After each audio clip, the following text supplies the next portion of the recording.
Do you like wrestling trivia? Then check out the 5-Star Match Game, the Pro Wrestling Quiz Show. I'm Joe Gagney, and every episode, I grill 3 contestants with 5 rounds of power-packed wrestling trivia. We have over 30 evergreen episodes in the archives covering WWE, AEW, Japan, Mexico, and much, much, much, much more. Play along at home and check it out today. Hey everybody, my name is Jesse Collins, and I want to tell you all about my show, the Gentleman's Wrestling Podcast, here on the Voices of Wrestling Podcast Network. On the Gentleman's Wrestling Podcast, we do a thorough analysis on the biggest issues and trends within the pro wrestling industry. We talk a lot about pro wrestling media, we talk a lot about fan culture and wrestling's place within general pop culture, and we talk about the broader influences that are shaping the way we discuss and analyze the pro wrestling industry. We've had some of the brightest minds in the pro wrestling intelligentsia on the show, including WrestleNomics host Brandon Thurston, both Rich Craich and Joe Lanza from the Flagship Wrestling Podcast, Trevor Dame from the Through the Years podcast, and a whole lot more. This isn't a show for hot takes. It's not a show recapping the latest episode of television. This is a show focusing on the biggest topics in pro wrestling and doing a deep dive on the real stories behind the surface level analysis you might find elsewhere. The Gentleman's Wrestling Podcast is available wherever you get your podcasts, and we'd really appreciate it if you gave us a try. Thanks.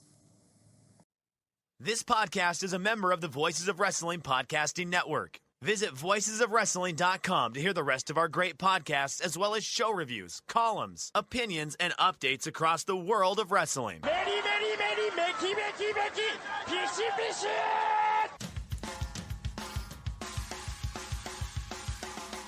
You are listening to the Flagship Podcast with your hosts, Joe Lanza. Money. That's how you pronounce. Rich, I want you to give me one. Money. Is it Money? Money. Money. Money. Not even, it's not money. Money. It's not Monet. It's money. Money. Money. Money. Money. Money. Money. Money. Money. Money. Money. We have to pronounce things properly. Oh, of course. Yeah. On this show. Yeah. We're not going to fuck around on this show. Money. Money. Money. Money. Money. Money. It's money. Say it, Rich. Rich Craich. I'm Rockin' Rich. He's Jamming Joe. We got a great show for you. Blade Job and Chair Shot are here. Yeah, ding, ding, ding, ding, ding, ding. We got like bells ringing and everything. Yeah. And we are live on the Flagship Podcast. I am Rich. He is Joe. And that is the final time we will ever play the Money intro. It's over. I'm deleting it. Big Business is happening in a couple of days. Mercedes Moné is debuting in AEW. It's over. I'm deleting the file, and it's done forever. This is it. Last time you will ever hear the Money intro. Now, it'll be obviously available in all the past episodes, but never again will we use it again. I'll never even be tempted to use it. It'll be gone forever. I feel like you've said that before. I mean it this time. It's over. I have a note. I have a note in my official The Notebook that says delete Money intro. So the second the show is over, that intro is deleted, and I will never even be tempted to use it ever again. It'll be gone and stricken from the record forever. I don't know. Much like Ron Burgundy, I don't believe you because you've said this before. So I don't think that'll be the last we hear of it. It should be the last we hear of it. It is undoubtedly it's so bad. The most annoying thing that you have ever constructed. I mean, it's maddening how annoying that is. It's just, oh, there goes my phone. Jeez. Maybe a scoop. Speaking of annoying scoops. Got some feelers out. Let's see. Scooparoo? No. Just talk about mid-major basketball, I'm sure. It's the Knick fan, but what does he have to say? Hold on a minute. Hold on. I want to hear from the Knick fan. How are the things going for his New York Knicks lately? Well, it's not a Knick related text. Okay. So, I know that Knick fan has become a side character here on the show, a very popular recurring character here. But Unfortunately, I can't work that particular text into the show. Oh, okay. It'd be impossible. I'm just trying to, they obviously had a 4-game losing streak, last week, and entire roster injured. Entire roster's injured. Yeah, I think they've lost 5 out of their last 7 games or whatever. But it's all right. It's not going great. Man was bing bonging me. Man was bing bonging me a couple weeks ago. Now sliding down to 5th in the Eastern Conference. So things have been a little quiet from Nick Fan, hasn't? A little quiet. Yeah, I haven't heard much smack talk. Listen, you think you get it? I get it constantly. I know you grew up in it. You're yeah. They had that win streak earlier this year. When they won like 12 in a row or something like that, maybe 9, whatever it was. Yeah, somewhere around there. Yeah. Oh, I can't imagine. I bet you were being whatever that noise is that your phone just made there. Constant from Nick Fan throwing it in your face. Wouldn't stop. And I'm not even an NBA fan. Can only imagine what what do his fellow NBA fan friends get, if that's what you get. That's Nick fans. That they don't worst. They might be the biggest trash talking fandom in all of sports. The trash talk to if you graphed it, the trash talk to success graph is insane for the amount of shit that fan base talks and the amount of success that fan base has had in the unearned trash talk. Have not just won totally a title since the 70s. Early 70s, by the way. 1973, I believe, last Knicks championship.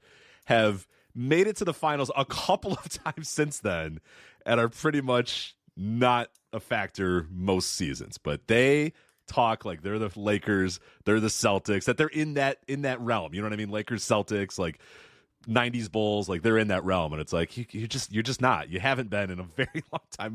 Most people listening to this show right now were not born the last time the Knicks won an NBA championship.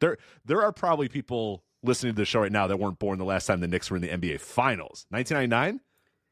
That's a long time if you really look at it. You know what I mean? That's a long time. It's 25. It's quarter century. Right. There's several people listening to this that were not alive the last time the Knicks made it to the finals. There's full-grown adults who have never seen the Knicks be good. Right. And don't understand, They got like 1 or 2 fake good years maybe in the mellow years, but even that's a long time ago. Good. Good. Yeah. Not, not 3 seed in the East. I mean, good. Right. I'm looking for the last Nick text that I've gotten from Nick Fan.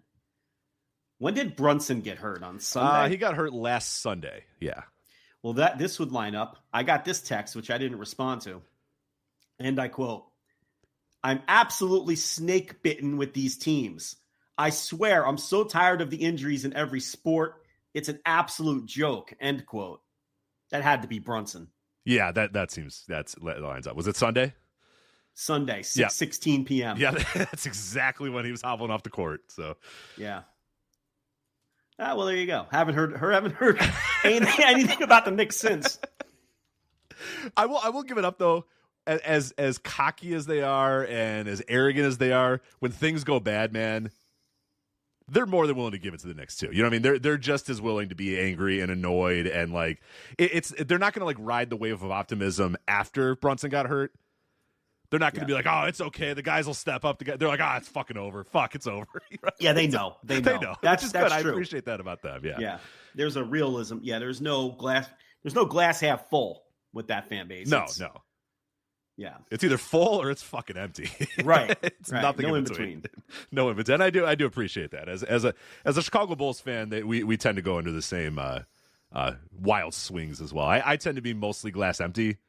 So I'm a pessimist about all my sports teams these days. You're an absolute pessimist. Well, why wouldn't I be? Look at what I have to root for. Look at what I've rooted for in my life. You got to support the team. You got to support the team. No, I don't have to support any of these teams. No, you do. Jerry Reinsdorf owns these teams. I do not need to support them. No, wrong. You got to support the team. I don't. The pain makes the pleasure better. Not this pain. Not this pain. The pain makes the pleasure better. Not Jerry Reinsdorf induced pain. I'll tell you that. You're kind of living it in Cincinnati, though. You're starting to feel what the Jerry Reinsdorf experience is looking like. Well, I don't know. Listen. I'd love to wallow with you, but we've got a window opening, so I don't want to rub that in on you. But you guys had that window opening a couple years ago, and it just shut very quickly. It did shut very, very quickly. But you had one opening there for a while with Robert and Most of them are still there. They're just Cease and Moncada. Yeah, that's true. Most of them are still there. They're all still there. But somehow the window is shut.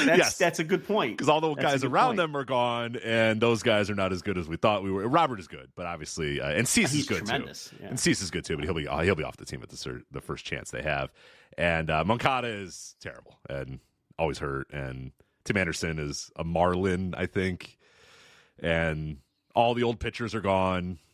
They didn't pay to get that next little step up, and now here we are. So you got to support the team, though. You got to get out there to the park. And the one they're trying to demolish to get public money to build a new one for. Yeah. Well, these things happen. Yeah.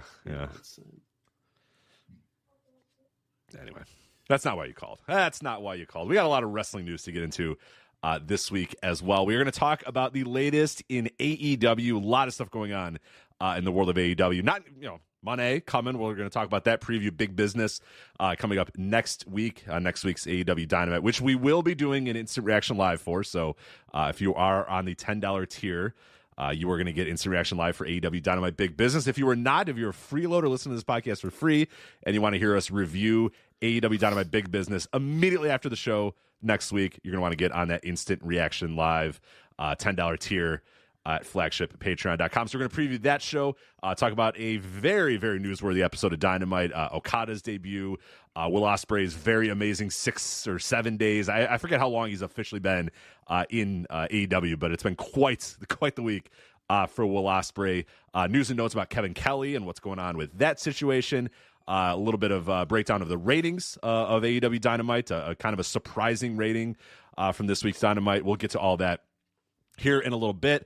Of course, we cover MLW like nobody else covers MLW. So, of course, we're going to review MLW Intimidation Games, main evented by Satoshi Kojima and Minoru Suzuki. Yes, that was indeed the main event of Intimidation Games. So we're going to review that show. We'll talk about New Japan Pro Wrestling, their 52nd anniversary show, as well as the additional results for the New Japan Cup and where the New Japan Cup is after a couple of days. Vince McMahon sold some TKO shares, so we're going to talk about how many he sold, what that means, and as well as some quotes from TKO president Mark Shapiro about Vince McMahon when asked about him on an investor call. But we're going to start the show today with a quick obituary here. For legendary wrestler Paul Vachon, better known as Butcher Vachon, passed away last week at the age of 86 and had a very lengthy, very memorable pro wrestling career. But he kind of got lost in the mix of a lot of other deaths last week, but definitely need to give some time to Butcher Vachon. Passed away at the age of 86, born in 1937. That is some life. Yeah, Butcher Vachon, interesting character in an age of interesting characters in pro wrestling. He's definitely on the I thought this guy has been dead for decades all-star team. Right? Absolutely. Like, because he had, if I remember correctly, I want to say it was 2003, 2004, 2005, somewhere in that range, he had throat cancer. And I think, I remember reading in The Observer that he had colon cancer before that. And it's like, all right, after colon cancer and throat cancer, it feels like you're kind of, time's ticking or whatever. And shit, the guy lasted another 2 decades. So good for him. But yeah, I kind of always in my brain assumed that Butcher Vachon had passed away. And then when the news came out, I was like, holy crap, wow, I did not know that he was still alive. But hey, good for him to get out, another 30. I'm looking here. So in 1993, he was diagnosed with colon cancer. And then in 2003, he had throat cancer. So to do all that and still survive until 86 years old, it's pretty damn remarkable for him. Yeah, his career is obviously tied to his brother, Mad Dog Vachon, who was the bigger star of the two, the bigger single star anyway. They were a big-time money-drawing tag team, though, in a lot of different places that they went as a tag team act. In fact, the more research that I've done on them as a tag team, I've actually been turned around. I was convinced to vote them for the Hall of Fame this past year as a tag team, which I had never done before, based on finally completing a lot of research on their drawing record and whatnot as a team. And I think that Butcher Vachon kind of gets the short end of the stick sometimes because his brother was the bigger star. And it's kind of the idea of, if the tag team drew all that money, it was because Mad Dog was the big Right, star right, and Butcher was along for the ride. It's kind of that deal, which I don't necessarily agree with. That was, and Pat LaPrade, who did some audio with Dave Meltzer this week, has written and talked about how, Mad Dog didn't want to team with anybody else but his brother. So, if Mad Dog thought he was an integral part of the act, then who are we to question him? In an age where pro wrestling really was simply about drawing money, if Mad Dog thought that Butcher Vachon didn't mean much to the team, he would have found another partner, because you were paid based on how many fans you were going to draw. But his career started, like you said, he was born in the 30s. So this is a guy whose career started in the 1950s. This isn't someone where you're going to be able, like Virgil last week or even Ole Anderson, at least the back half of Ole's career. You're not exactly going to be able to punch up Butcher Vachon in your YouTube search and come up with with a ton of footage. And what you are going to come up with is that early to mid 80s WWF run where Vince McMahon brought him in because he was a wild character as a veteran wrestler on the way down and really just used him in prelims. He did a lot of television jobs. He did a lot of prelims. He was a wacky character on the Tuesday Night Titans show, things like that. But at that point, Butcher Vachon's career was, clearly in its waning years, and he was just making a few bucks at the end there. But, they were first probably a drawing team, Mad Dog and Butcher, probably in the late 50s. That's the kind of career span we're talking about where they first really started drawing money. That probably would have been in Stampede in the late 50s. And they bounced around most of the major territories. But I think they'd probably be best known as a team for the AWA run in around, I would say, 69, 70, which was a huge run. They drew a ton of money working on top against Bruiser and Crusher in particular, culminating with that Comiskey Park show in August 1970 that drew 30,000 fans for Bruiser and Crusher versus Mad Dog and Butcher Vachon, which obviously is an enormous show, enormous gate. And the Vachons headlined all of the mid-sized cities and the bigger cities during that run for a couple of years there. And then a few years later, they bought into the Grand Prix territory in Quebec with the other Canadian Grand Prix territory, which is Emile Dupree, the Maritimes, not the Maritimes. That promotion has also been called Grand Prix.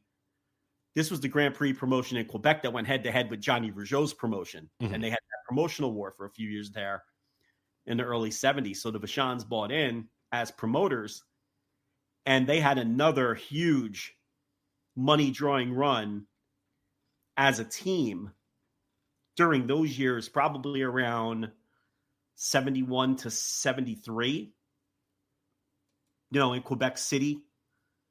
Some drawing records that probably still stand to this day that they drew as a tag team. So you're talking about from about 1969 until about 1973 or so, where between the AWA and in Quebec, they were arguably the top drawing tag team in North America. So, and during that time, here's what a lot of people may not know. And this is why people like Pat LaPrade and historians are so important. Butcher Vachon was booking the territory. And he is credited with booking a lot of those huge programs that drew so much money at that time, going head-to-head with Johnny Rougeau's promotion. So you have these two warring promotions, and they're both drawing well. But yeah, he also booked a lot of those big programs in addition to working the tag team with his brother. So I'm trying to look it up now in my notes. Yeah, the feud with Mad Dog Vachon and Killer Kowalski in 73, that culminated in a show that drew 29,127 fans to Quebec City, which to this day is the record there. So he booked that match. He booked that program. And Butcher Vachon was also the first promoter in North America to push Andre the Giant. When he brought him to Montreal and gave him his first real push there, at least his first North American push. So as a tag team wrestler with his brother, drawing big money in at least 3 different territories. And I really couldn't find much in some of the other places they went in terms of them being a top big-time drawing team. But you've got the AWA years, you've got the Grand Prix years, and you've got the run-in Stampede in the late 50s. And then as a promoter and a booker, promoting and booking matches and programs that drew big money. And the singles career, there's not as much there. And that's where his brother is kind of gets the separation, where his brother is an all-time legend and the much bigger star. But, Butcher had his moments as a singles wrestler too. I think Ethan Tyler, a historian who we had on for the Hall of Fame in our Discord, has spoken about how Butcher Vachon came to the UK as a single and worked on top at various times. So it's not like he was a total non-entity as a singles wrestler. But look, his legacy and what he's going to be known for is the tag team with his brother, those huge main events in the AWA, particularly against Bruiser and Crusher, and the promotional war against Johnny Rougeau, which ultimately Grand Prix lost, but they had a lot of great years there.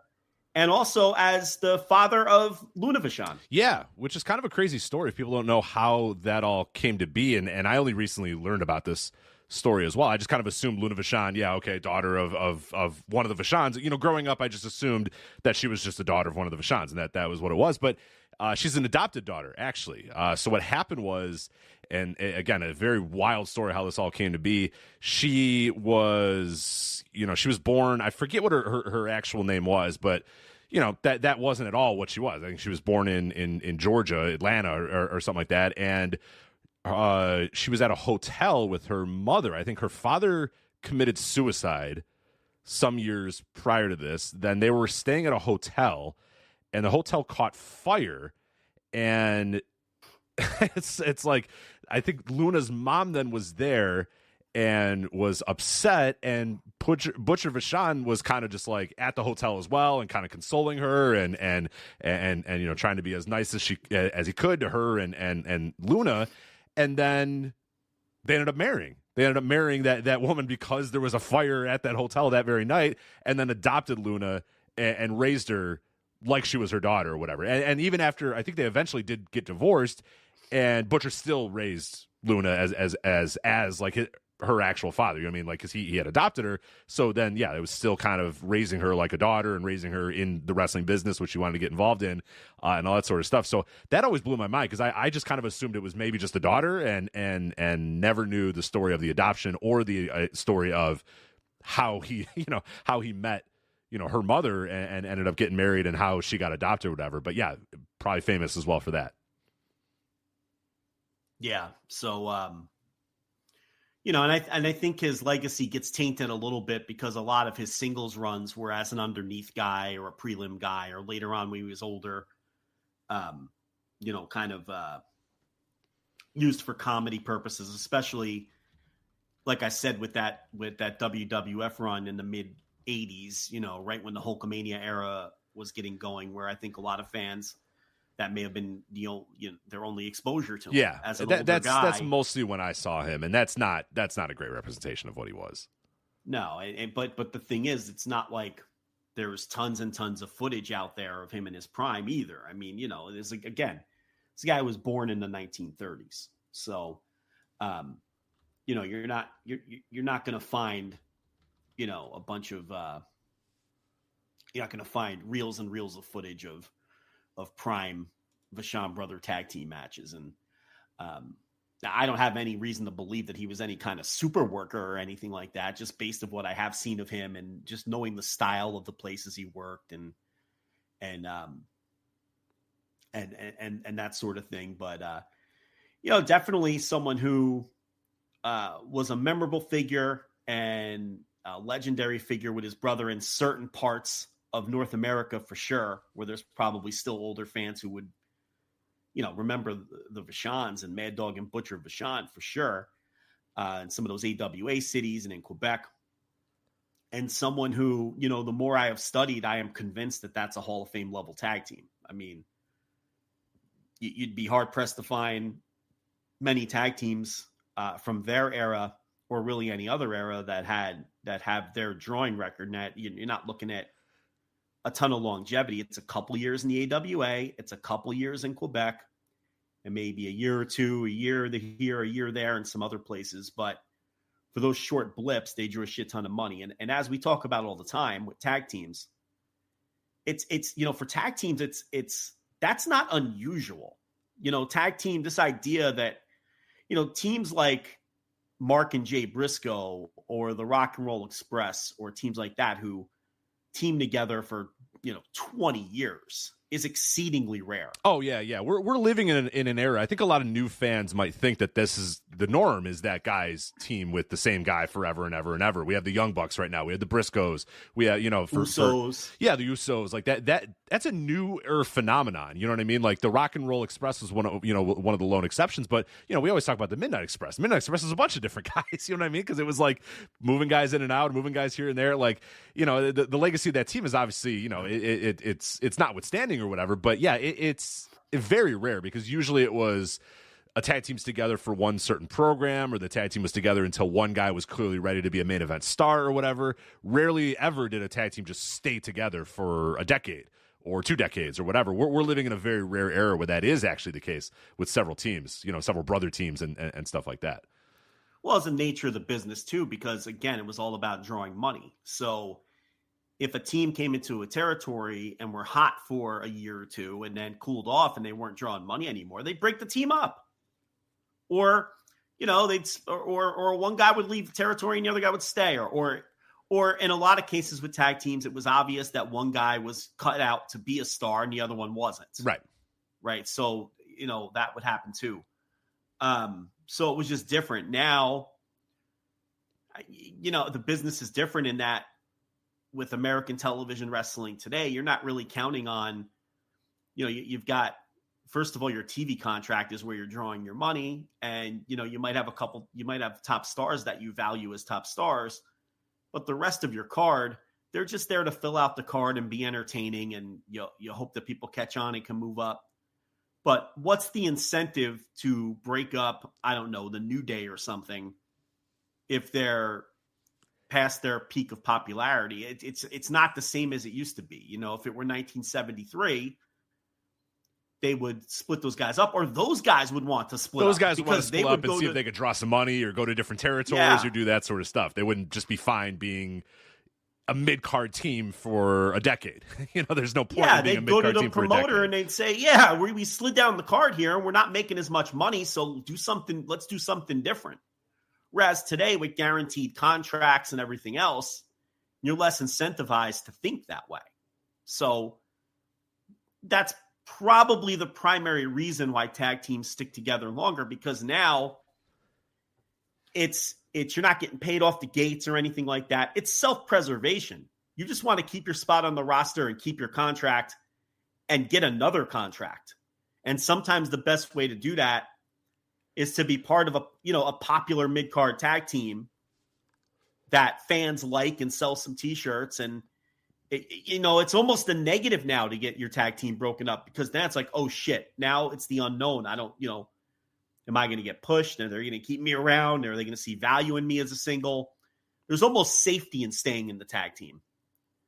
Whereas back in their era, in the 70s and 80s, it's like we said, a tag team wrestler wouldn't want to be in the tag team anymore if that tag team slipped down the card and their payoffs were cut in half or cut, 75% based on no longer working in the main events. The idea was to get back to the main events, right, or move to a territory where you can be somewhere better on the card. Right. I think a lot of wrestlers today are terrified of the thing that comes up 1,000 times, every single time, 100% of the time that a tag team breaks up. Somebody says, "Oh, who's the Shawn and who's the Marty?" Or who's, and it's always that, like you said, in the back of your mind, that fuck, if we get broken up, like it's clear that that person is going to get pushed and I'm not going to get pushed and I'm probably not long for this company or whatever. And it's just a whole different animal, the business. Whereas, like you said, yeah, in the old days, it'd be, well, we're not going anywhere and I'm going to go to a new territory. I mean, this sucks. I'm off to a new territory. Not, oh shit, I'm not going to get pushed and then I'm going to get fired and then I'm not going to wrestle ever again, which is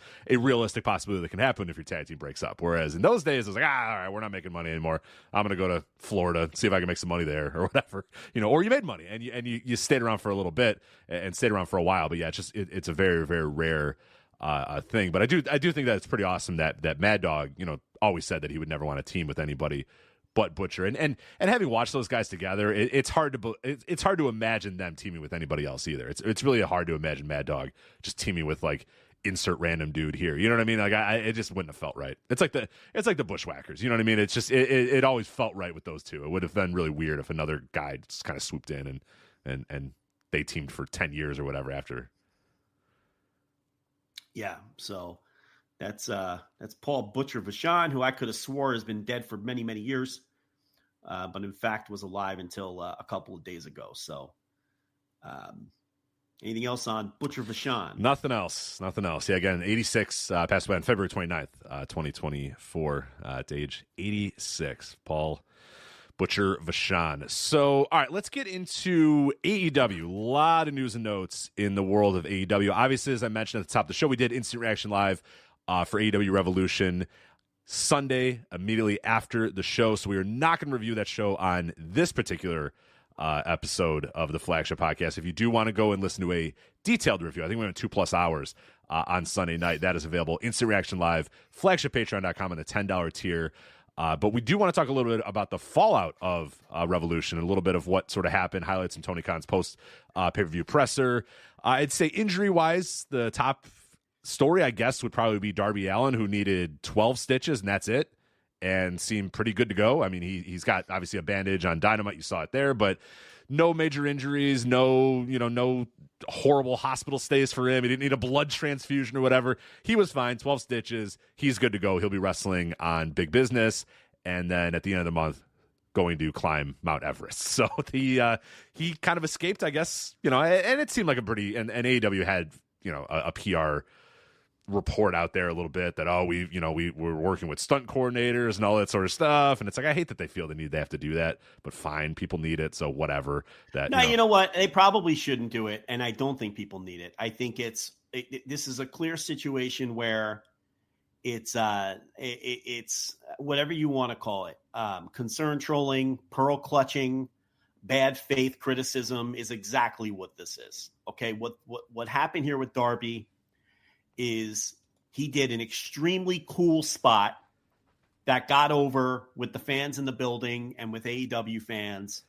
So all of the worst people on the internet and the anti-AEW grift community, of course, had to find a way to shit on it. I mean, that's just the game that we play now, and it is getting tiresome. But that's what it is. And AEW putting out that PR statement to talk about how safe it was in reality, to me is wholly unnecessary. Let these people whine and cry into the void and be a bunch of big giant babies about something really cool that happened on the show. It's by acknowledging them, you're acknowledging them by putting out a statement. I don't think it's necessary. You don't have to reveal the magician's secrets. You don't owe anybody anything. The guy's fine. He was at the presser an hour after the spot, laughing and talking. And, he left his procedure in the middle of his procedure while getting his stitches to go talk because he thought it was important to go talk with Sting on the presser. He was fine. Okay. Could it have gone poorly? Yes. A lot of things in wrestling can go poorly, but all of this whining and crying, it's all such pearl clutching nonsense from very transparent people and I don't know who needs to hear this. And I do know who needs to hear this. The world's dumbest people. But if what I'm about to say offends you, you fall into that category. It wasn't real glass, you fucking idiots. Sugar glass. Okay. It is incredible to me how many of these people are out there whining and crying about real glass when it was patently obvious. First of all, they would never use real glass for these spots. Yeah. Okay. It'd be ridiculous. but it was obvious that it wasn't real glass. It was, the way that it shattered and everything else. And these people out here complaining and crying about, I can't believe they used real glass. There were children in that crowd. What about the children? Somebody please think of the children. And it's just such, first of all, I hate to dig up a term from the 1950s, but how much of a fucking square can you be? I mean, there's shards of glass shattering into the crowd. That could have gotten in someone's eye. What are you, my mother? Like when I was 10, like thinking everything's going to get in my eye? Like how much of a fucking dork and a square can you be to complain about a spot that was that fucking cool and memorable and awesome?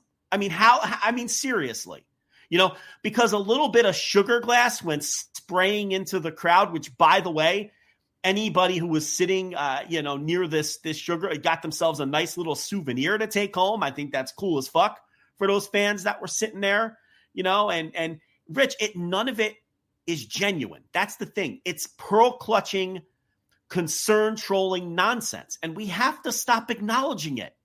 Let these people scream it to a void. So that's why from that standpoint, that bothered me. Yeah, I didn't like them coming out. Let the people, if they're going to do their shit and people want to argue with them, fine. But I don't need AEW telling us how the sausage is made. Oh, well, actually, we consulted with and they did the spot ahead of time, and the Bucks had a plan. Just what, we saw it. It was awesome. It was cool as fuck. I don't care. You don't have to. You don't owe us anything. A wrestling company doesn't owe wrestling fans that. When did wrestling fans stop wanting to see cool shit? I don't know, man, because I'll tell you, in 1998, when I first discovered ECW, and the first thing I saw was Sabu ripping his arm in fucking barbed wire, I was like, fuck yeah, this is what I want to watch. And I started watching it, and it fucking rocked. You know what I mean? Like that, I don't... Well, here's the thing. The real answer to my question is they haven't. This is bad faith, pearl-clutching nonsense from people who aren't being real or genuine.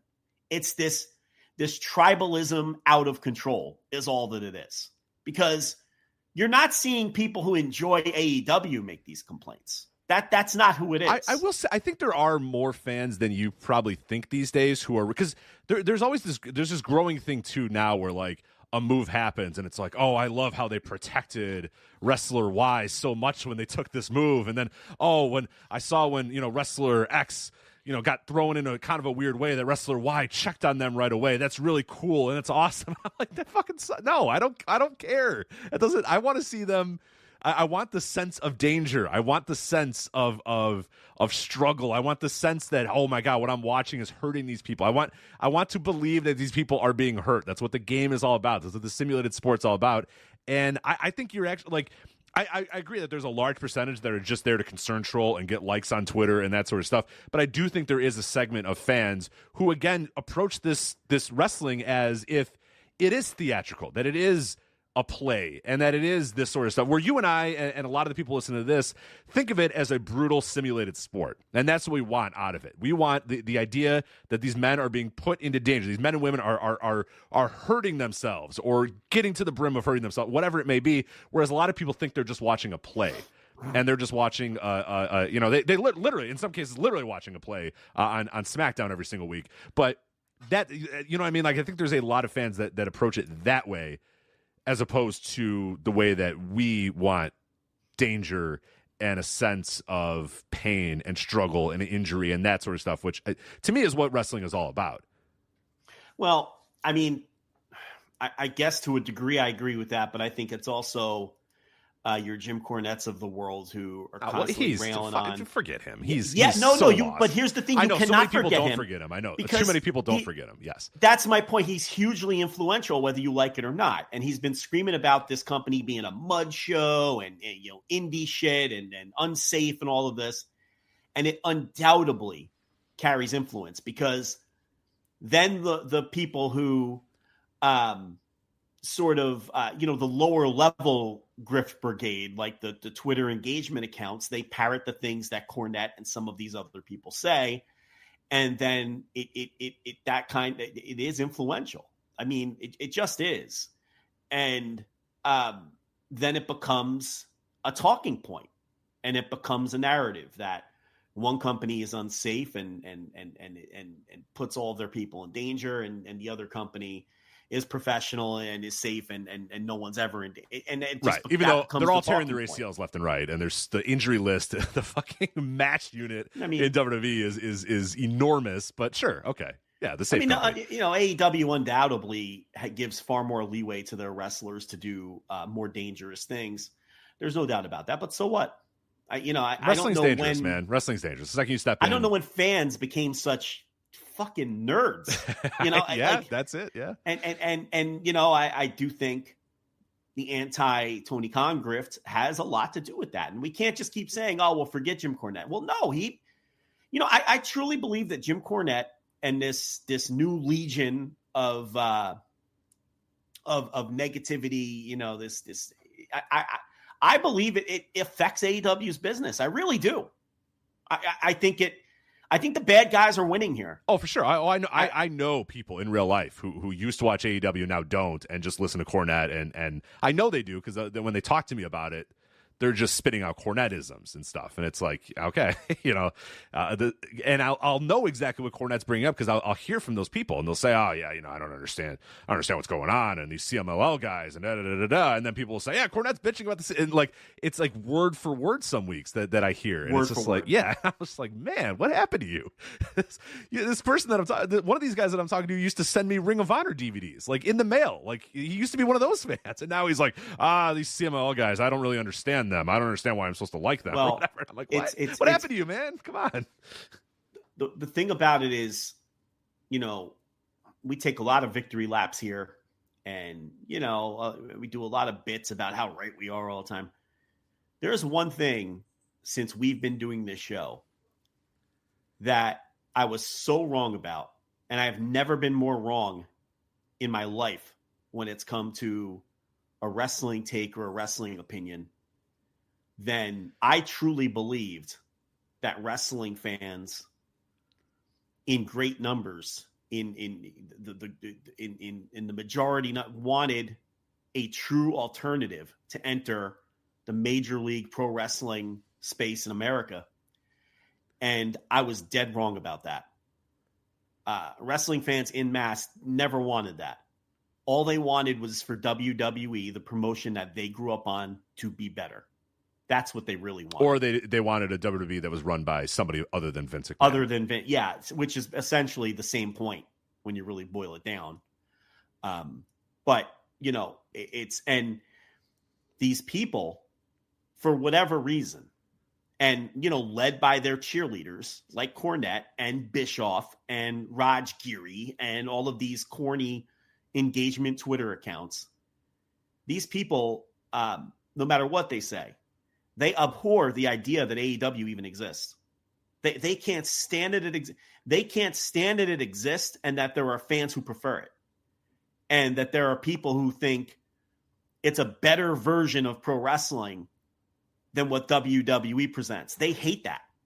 They can't stand it, and it bothers them, and that's why AEW and Tony Khan is treated so unfairly in general by the vast majority of wrestling media. Not all wrestling media, but the vast majority of it, like the UK YouTube accounts that are just they are so unfair and disgusting towards Tony Khan. The Tony Khan thumbnail pictures, they have to run out at some point. They can't keep coming up with him with his mouth agape and an explosion behind him, and it's AEW Dynamite. What's going on with AEW? Well, Tony Khan screams in the thumbnail. It's like, what are you doing? It's always the most unflattering picture of Tony Khan, and it's a 48-minute YouTube video of his latest Twitter controversy. Tony Khan's shit posting is a bigger deal to a lot of these people than the ongoing WWE lawsuit. Of course. And they prove it every day. Well, it doesn't make them uncomfortable like the Vince McMahon thing does. And some of them have said as such that it's also the team they're rooting against, because again, they don't like that an alternative exists that is successful and is thriving I don't get and it. surviving. I don't understand. They don't like that because my least favorite day in wrestling history was when WCW died. Who are these people? What are these fans? Well, because they grew up on WWE and they have a nostalgic devotion to it that they can't let go of. And who doesn't want more wrestling? You can still like WWE and like AEW. You know what I mean? Well, it's not just enough. That's not enough for them. They are threatened, Rich. No, you're laughing. No, I know. It's true. I know. These people's psyches, these people's egos are threatened by the idea that there's people like us who prefer AEW. They're threatened by that. They're bothered by that. It hurts them. So this is how they lash out and this is how they react. So it becomes a tribalist sort of deal where the idea is, the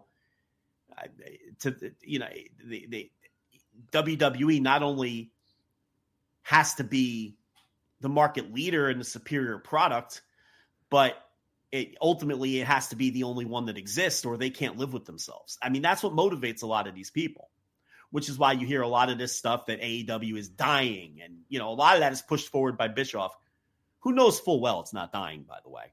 Eric Bischoff knows full well that company isn't dying. Right. And he should be more aware than anybody of what it looks like when a company's dying, especially when you're running it. He's done that a couple times. So, he knows they're not dying. He knows that's what his audience wants to hear. And he's mad at Tony Khan because Tony Khan made some comment he didn't like 4 years ago. So, he's turned it up to 10 and now he's, and there's an audience for it because WWE obviously has the bigger audience. So there are more WWE loyalists out there and people who dislike the type of wrestling AEW makes. And so there's just more of them in numbers to grift on. And they're also easier to rally, right? And that's why people like Cornette and Bischoff and all these other people zero in on that, because it's an easy group of people to manipulate and tell what they want to hear and spread bullshit. And, people like Dave Scherer have jumped on. He's another one who's just completely disingenuous and full of shit because he has some weird bone to pick with Tony Khan and the Bucks, and who even knows how that emanated or how it started.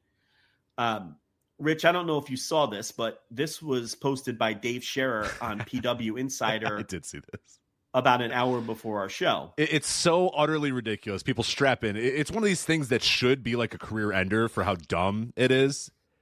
In any other form, in any other like medium, this guy would be totally exposed and dragged through the mud, and his career would be over for posting something go like away. If this guy was an MLB reporter and had this sort of style of reporting, he wouldn't have a job anymore. He would not have a job. Whatever outlet he is hired by would fire him.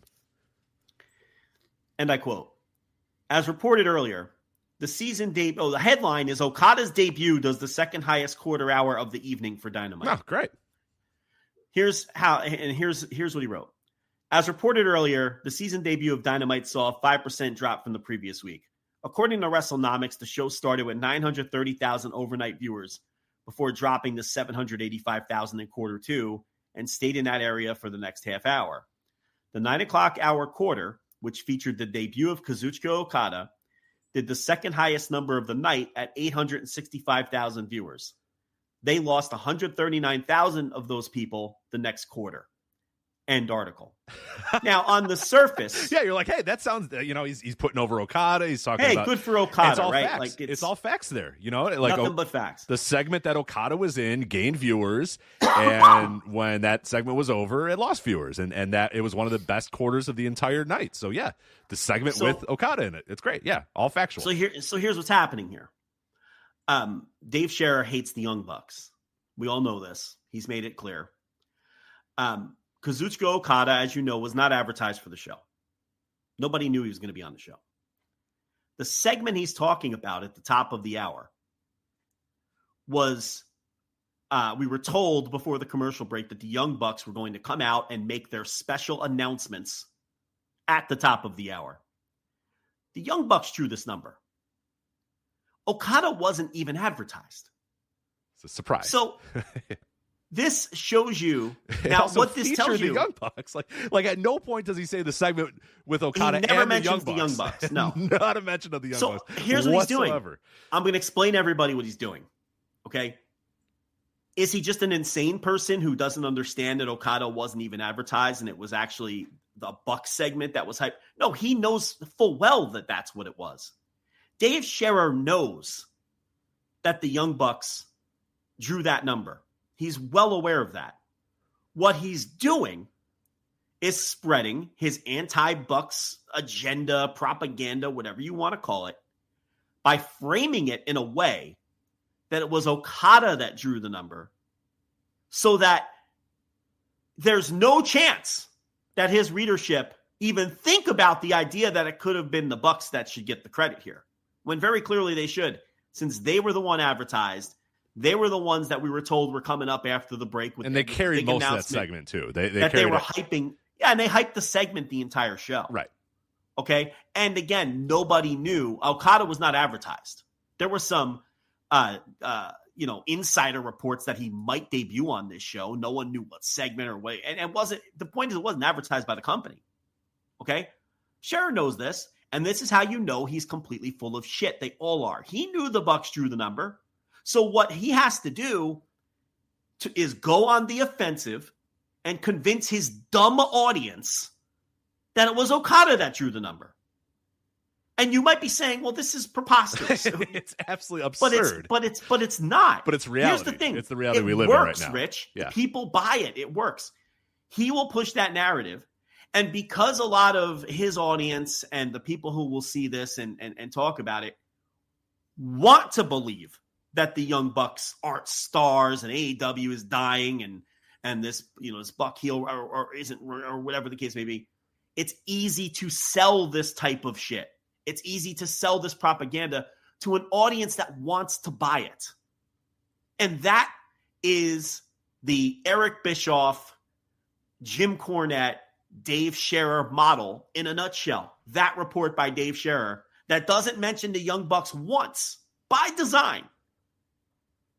Okay? And credits somebody who wasn't even advertised for popping the quarter hour. It's a passive-aggressive swipe at the Bucks. And it's sort of this, I don't know, would this be considered, it isn't astroturfing, that's not the right term. Propaganda doesn't feel totally right, but I don't know, it's just, pushing this propaganda. Because he doesn't have any beef with Okada. He will eventually. Oh, yeah. They all will eventually. Or once he figures out how close Okada is with the Young Bucks, then soon enough, that will come. But he had to figure out a way looking at those quarter hours. Oh, I can't let my audience think that the Bucks did something positive. How can I frame this in a way where they don't get any credit? Oh, we'll just credit Okada. And we won't even mention them in the – like, why is he even writing this article? What's even the point of this article? It's such a weird article to write, too, because you don't have to write it. Does he write that about every quarter hour that does well, or was it mostly to hype up the debut of Okada while also still realizing, fuck, he sits down to write, oh, man, Okada popped a pretty big number here, and then thinks, fuck, the Bucks are in it. You know what, I just won't mention the Bucks at all. No. It's exactly what I said. No, I know. I'm playing devil's advocate there of what it could be. But it's not. It's very clearly just... It's him going on the offensive yes. to make sure that no one is fooled. No one can think for a second that the Bucks can get credit for anything because he doesn't like the Bucks. I mean, and these are the games that these people play. And it's such an uphill battle. It's hard enough for Tony Khan to run this wrestling promotion and grow his business and be successful, but you're running uphill with a boulder on your back when you're battling all of this bullshit. And I think it's very easy to say, oh, you could just hand wave and ignore these people. You can't. And they have armies of people who buy into it because they want to buy into it, because they're fans who prefer WWE. And instead of just preferring WWE, they're threatened by the existence of something that other people like better than WWE, because they've never had to deal with that their whole lives, the entirety of their fandom, and they're fragile and it threatens them. And we saw it we saw it with the rise of New Japan to a lesser degree. Right, we did. We saw it then when New Japan rose up and people who were disenfranchised by WWE really took to New Japan, 2012, 2013, 2014, that golden era. And we saw a lot of the same things, but on a lesser scale. You know why? Because we didn't have the apple-to-apple comparisons of weekly ratings. We didn't have the apple-to-apple comparisons of competing in the same country. So it wasn't quite to the same level that we're seeing now, but it was there. And it was the early signs. And it was no real threat. I mean, let's be. They were no real threat. They were not a real threat for television contracts. They weren't a real threat for free agents. They weren't a real threat for any. It was a nice little thing that bubbled up. And like you said, there was a little bit of that then. But at the end of the day, it wasn't anything that they could truly. And there was no precedent. Like, we're now in the precedent era where people they shouldn't, but they try to do a 1-to-1 comparison of this versus, the Monday Night Wars. We're still fucking stuck in this Monday Night Wars shit, and people still think it's one versus the other, and a winner and a loser, and like one will die and one will survive, and it's like, God damn it, why are we still stuck in just this antiquated Monday Night Wars era when it doesn't have to be this way? But yeah, and there's no sincerity to what some of these people do. Dave Scherer, there's no, and that exposes his lack of sincerity, right? He's not doing good faith reporting, and an article like that totally exposes him. There's no sincerity to what Eric Bischoff is doing, and shame on John Alba for giving him the forum to do so. I mean, he should know better than to give Bischoff a chance to spew his nonsense every week the way that he does. With Cornette, I think there is some sincerity there, but Cornette is also very smart and understands that by dialing it up to 12,000, he dials up to 12,000. Right. Yeah. Do I think that Jim Cornette enjoys AEW on any level? No, I think he really hates it. But do I think he turns it up, and do I think he forces himself to hate every single facet of it? For the benefit of his audience and for the benefit of his grift, yes, of course. That's always been his thing. And that's always been his thing. It's just now there's a very clear target. He always had kind of loose targets here and there, a certain wrestler here, a certain wrestler there, a certain thing here, a certain thing there, whatever. Now it's like he's got his eyes completely honed in on one specific target. And like you said, the audience is more than happy to be there to lap it up for him. Yeah. So, and then there's, a whole slew of next level people underneath, and you can, keep this going all the way down, as I said, to the Twitter engagement accounts, which I think the Twitter engagement accounts that are anti-AEW, anti-Tony Khan, that just talk total nonsense, that, anyone smart, knows that everything that they say and everything they spew is total nonsense. But there is a gigantic audience for that because, look, I don't know any other way to put it. There's a lot of very stupid people out there. Most people are dumb. Let's be honest about it. And WWE fans, when it comes to the pro wrestling fandom, are usually among the dumbest of and they want to, and again, they want to buy what these people are selling. It's so it's an easy way for engagement. It's an easy way. And again, it makes Tony Khan, it makes his job exponentially harder. It makes I don't get it. I mean, I understand it, but I don't get it. I totally understand the psychology behind it. But I don't get, why people feel the need to just what is when you really get to the root of it, why do these people hate this company so much? Right? There have been other companies, nobody has ever hated TNA as much as they hate this company. And the answer is obvious, because this company is successful. And these people cannot deal with the fact that there's another American promotion other than WWE that has proven to be successful. And it eats away at them.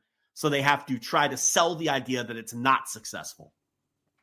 And there are, quite honestly, probably millions of fans who feel the same way, who want to buy in to those talking points. And that's why it's so prevalent, and that's why it's so easy.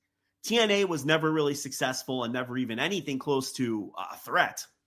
So they were treated more as a joke throughout their history. It bothers people that AEW is successful. That's what it is.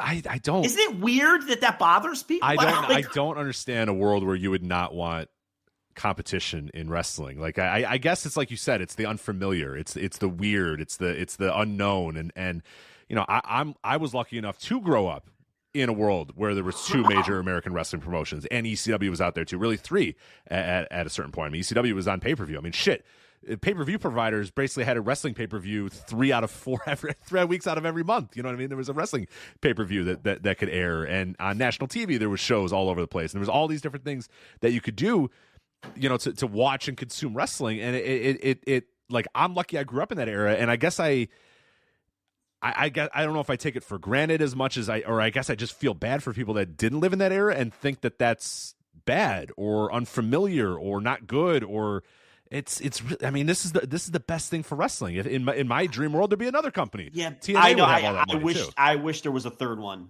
that was a real player. That'd be great. I think that what it comes down to is people don't like their taste being questioned, and by the existence of and the success of another major promotion now that a lot of people think is really great and that they think is superior to WWE in a couple of key ways. All of the ways that the WWE loons and the grifters knock, right? Oh, the matches are better. Oh, it's because nobody sells and because it's just a bunch of indie flips. And the matches aren't really better. You just don't understand what good matches are. Right, you don't understand storytelling. The pay-per-views are better? Oh, no, they're not. There's too many matches. You know, only having 4 or 5 matches, you see, that's a good thing. It's good to only have 4 or 5 matches on a show because it lets everything breathe and it puts more attention. See, these shows aren't actually better, these pay-per-views. It's just that there's too much, and it's, you know, so it's people don't like that their tastes are being told that their tastes aren't correct. Yeah. There's an insecurity there. Right. So they have to attack the things that other people prefer about the other company and or anything that's different about the other company because it doesn't line up with their taste. And for some reason, their egos are fragile and they're threatened by that. That's really what the psychology behind it is. Well, there's also a growing, and this happened in the last 10 to 15 years, more so than any other time that I've ever experienced it in my lifetime, where the quote unquote stand culture, and whatever you stand for, you have to stand for. You know, it's got to be the defend to the death. You have to defend this brand or this celebrity to the fucking death. And it's like, dude, I cannot imagine. It would make me sick to my stomach to care about a brand as much as some of these people care about a brand or care about a celebrity or whatever. No, the celebrities wouldn't piss on you if you were on fire, and these brands don't give a fuck about you. Why are you spending your life defending these millionaires and billionaires? What are you doing? It's so I never grew up in that world. That to me would be unfathomable, that I would argue with people all day about my favorite rapper. Like, you know what I mean? Like, I don't care. Whatever. You know, I'm growing up and I'm arguing with people on forums all day about, no, I don't care. It's like, I just liked hip hop. I just liked rap. And there was a lot of, there's people I liked more than there's some other people, but it was like, whatever. There's a lot of stuff. Now it's like you have to plant your flag, and I'm a Swiftie, so I can't like this person, or I like this person, so I don't like this person, or I like this brand, so I hate that brand. It's so weird. I don't get it, but it's very prevalent. Where you would think it'd be the opposite. You would think a factor too. You would think with the explosion of social media and the fact that we have all of the world's information at our fingertips anytime we want, we can be a part of any community we can want to be a part of. We can talk to anybody we want to talk to. We can do anything we want to do on the internet at our fingertips in an instant. And people are like, no, I'm going to spend all day defending brands on Twitter. Like, what are you doing? What? Well, there's definitely that aspect to it. And it's also that a lot of these fans, and you could tell by some of the complaints they make, and I'll give you a good example. They're bothered that the hardcore wrestling fan thinks and believes that AEW does certain things better than WWE does because they can't wrap their heads around that because they prefer the way that WWE does things. And they are so bothered by that they can't accept it, which is why you always see the complaint of, yeah, but what's AEW doing for the casual fan? And you know what that means? It means, what is AEW doing to appeal to me, the person who doesn't understand why the hardcore fans enjoy Yuji Nagata showing up, or the CMLL wrestlers, or the fact that Tony Khan might just book a cool match for the sake of booking a cool match every now and then, even though he does that far less than these people claim that they do. Or that AEW tells their stories in a different way, and the hardcore fans defend it and say, yeah, well, we like the way they tell their stories. These people can't wrap their minds around or that it's wrong, or that's not the way, because they've only known one wrestling. That's right. No, that's not the way you do wrestling. And it's like, no, motherfucker, there's no right way to do wrestling. There's no right way or wrong way. It's whatever way is successful and good. Like that, there's not a way. And they can't accept that, which is why when they say, oh, well, yeah, but that, like, what about for the casual? They're talking about themselves. That's their tell. They're exposing that they can't accept that there's other ways to do wrestling that other people might enjoy, and that it kills them that this company has been successful and has carved out a slice of the pie. And that's amazing to me, because the company that they prefer and they like is so far ahead that they shouldn't even be worried about it. Why should it matter to them? They're seeing in some ways a level of success they've never seen before. Oh, they're so far ahead of any other wrestling company, and Nick Khan has said as such. And he says one thing, and he does things that are anti-competitive to AEW and other wrestling companies, and the one, but like ultimately they're so far ahead that they should be fighting with the NFL and the NBA and NHL and that sort. They're of that level. They've reached such a level of well, dominance. And they flat out say that. They say that that's who they're competing with. But it's, so even they know, like the company that says that, I mean, like Nick Khan says that, yes, that's who, but it's, there's this massive insecurity that any other kind of wrestling that challenges my taste can be successful. It just drives these people crazy. And I'm sorry, but that's lunatic behavior. That's not normal. Especially when, if you really want to look at it that way, your tastes are being justified by the fact that you are a fan of the market leader. So what are you worried about? I don't understand what WWE fans see in that product. It is lost on me. It doesn't connect with me at all. Right? But it's like they can't even accept the existence of something else that other people might like. Yeah. And these grifters know that, and they feed off of it.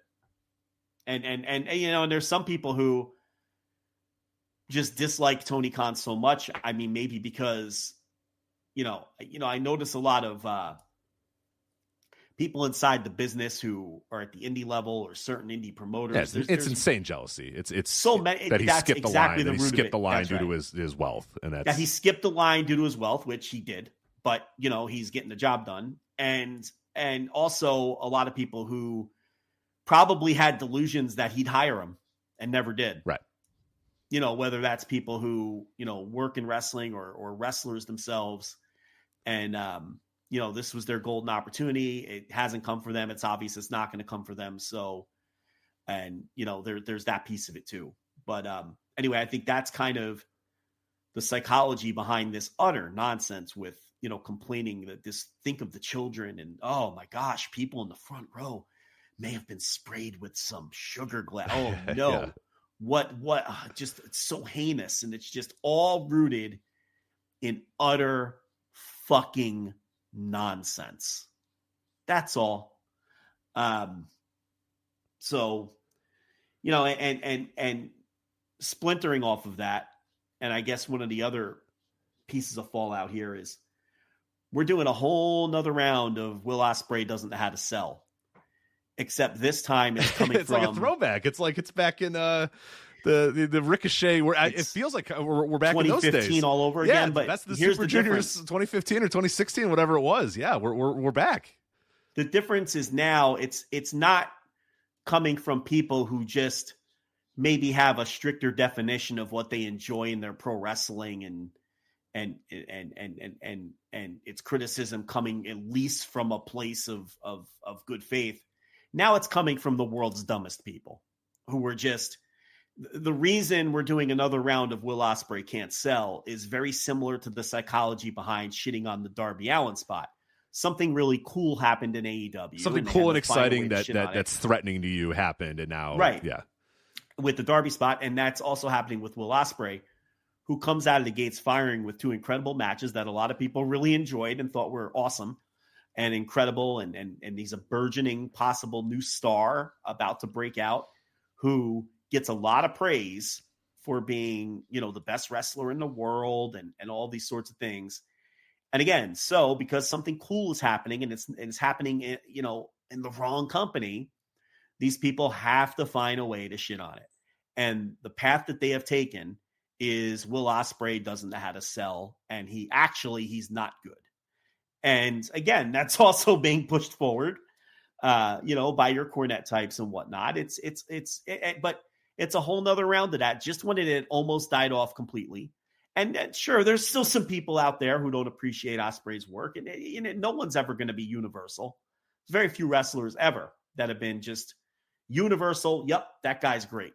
Okay, everybody has their critics, but at least the old school Ospreay critics, I understood where they were coming from an intellectual standpoint.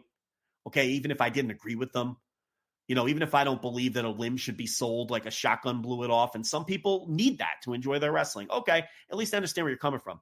This new wave of fans, these WWE loons, these psychopaths, okay? This is all based in something cool is happening with the other company. This guy's really great, so we have to find a way to shit on him. So it's a whole nother round of Will Ospreay doesn't know how to sell. And if that shit bothers you, strap in. It isn't going anywhere. You're going to hear it every single match that he has. Oh, yeah. And he's going to be a main eventer, and it's obvious he's going to be a main eventer, and they see it, and we all see it, and he's a megastar right now that's just entered this company, is going to have a main event with Bryan Danielson, and yeah, it is not going to stop. So just, get ready for that. And that GIF, the one that's being passed around in particular, is so hilarious, too, because it cuts off at exactly the point when they start selling. But of course it does. Of course the GIF would stop at that exact point when they start selling. What's funny is some of them... What's funny is some of them don't. In the first 24 hours, there was a clip making the rounds from the Takeshita match, where he did the fighting spirit spot. And then he went for the pin. It was a near fall. Then they both laid on the mat and sold for like 20 seconds.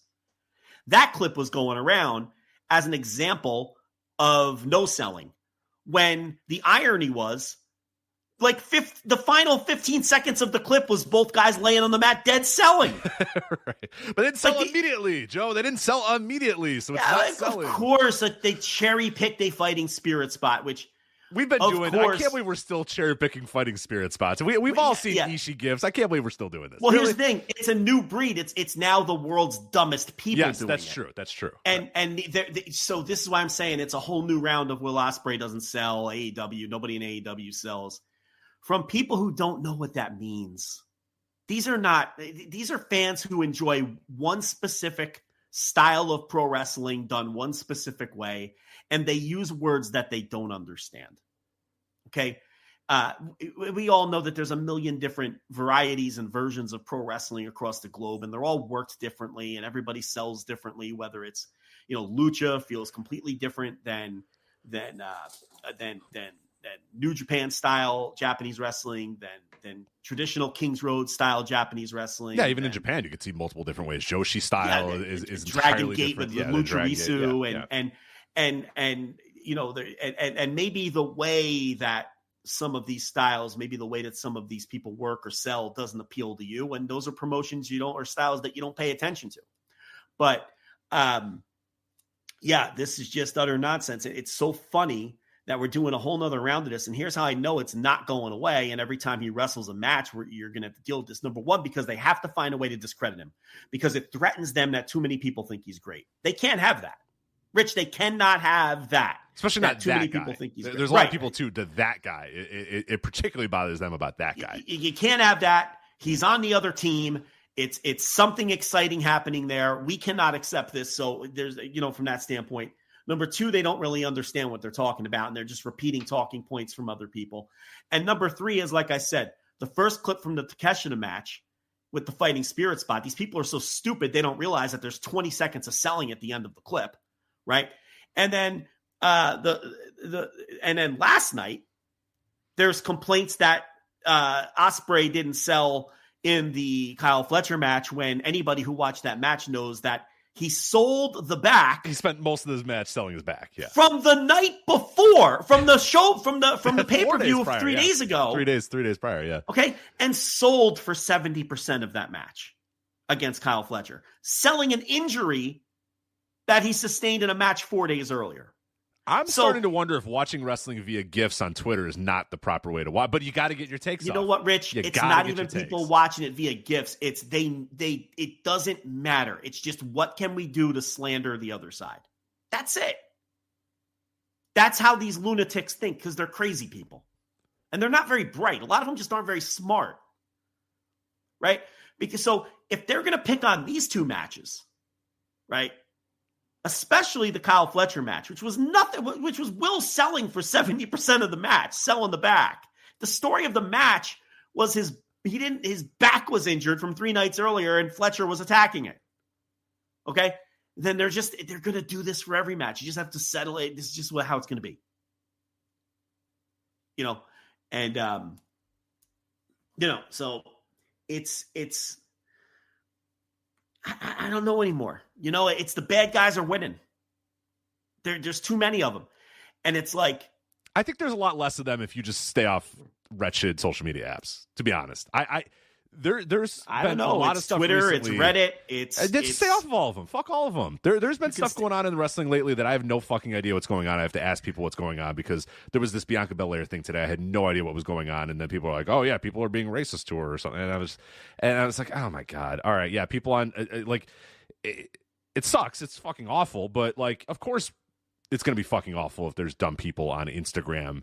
Just ignore all these things. A lot of these things are ignored and gone if you just ignore these wretched apps that are quite literally monetizing takes and monetizing engagement bait.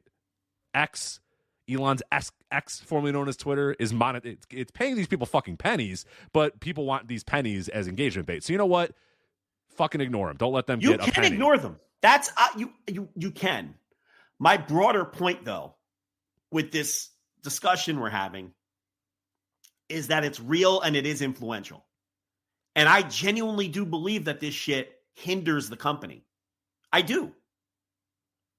You know, because these talking points spread and people buy into it because they're constantly told these things. I believe it does in fact hinder the company. Oh, I'm sure it does, but I think the problem too is people like, you know, and we're guilty too. We're giving these things oxygen. We don't need to give these fuckers oxygen. We don't have to, but what I'm saying is, I feel like it has to be addressed because I do think it's a factor in the growth of the company. Sure. I do think it stands in the way. I think that there's been no other pro wrestling company historically that has faced this kind of backlash for merely existing. Well, I'm dead serious. You want to take a victory lap? That's something you said before AEW even began. That's right, and that was going to be my next point. You said you were wrong about one thing. One of your all-time anti-victory laps, your one-time losing laps, is that people wanted an alternative when they really didn't. They just wanted WWE to be 0.2% better and not be run by Vince McMahon. And yeah, you said that AEW was going to be the most criticized wrestling company in history before it even started, and it laughed and mocked at me. People laughed and mocked me. And I was absolutely right, because I saw it before they even had their first match. And that's when I said it.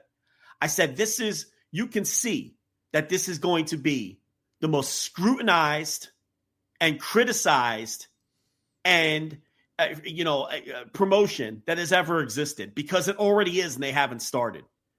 And people were like, you're crazy, WW. I'm like, I'm telling you, you watch. This is going to be the most micro-scrutinized wrestling promotion in the history of wrestling. And that has absolutely proven to be the case. It's worse than I could have even imagined. It's worse than anyone could have imagined. Worse than I even imagined, and I'm the one who said it. And it's worse than I even could have imagined. I mean, it was insane. I saw it coming. Before the promotion even started, there were heated debates based on what faces were on the production truck. I mean, it was insane. Stuff that was totally meaningless. And it you know, and here we are. You know, it's really incredible how successful they've been with all of this working against them. With 70-80% of the wrestling media actively working against them on a daily basis. And let me tell you something. If you just think I'm some cheerleader, go listen to my reviews all last year of Dynamite. I'm just calling it like I see it.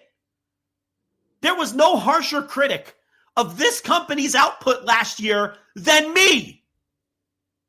Right here. To the point I ran off listeners. To the point I get subtweeted about to this day by the craziest freakazoids among them because of it. No one was a harsher critic. So this isn't me waving the pom-poms being unreasonable about it either. It's just, I'm amazed at what this company has to overcome just to fucking exist. It's crazy how they get treated. Woefully unfair.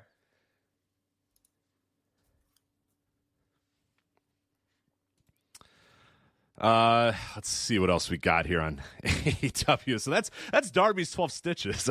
Got a lot out of that. We got an hour and 20 minutes or so out of Darby's stitches. But no, it's a segment that we long overdue, and I'm glad we had the chance to finally do that here.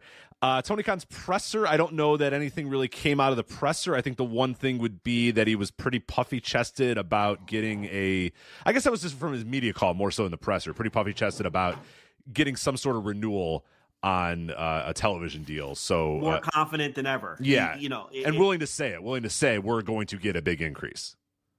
Right. As opposed to the usual, we're really happy with our partnership, and they're happy and we're happy. Like, it was always that sort of weird, we'll see when the time comes, but we're happy and they're happy. Whereas this time he said we are going to get a big increase. But that was from the media call right before the pay-per-view, if I remember correctly.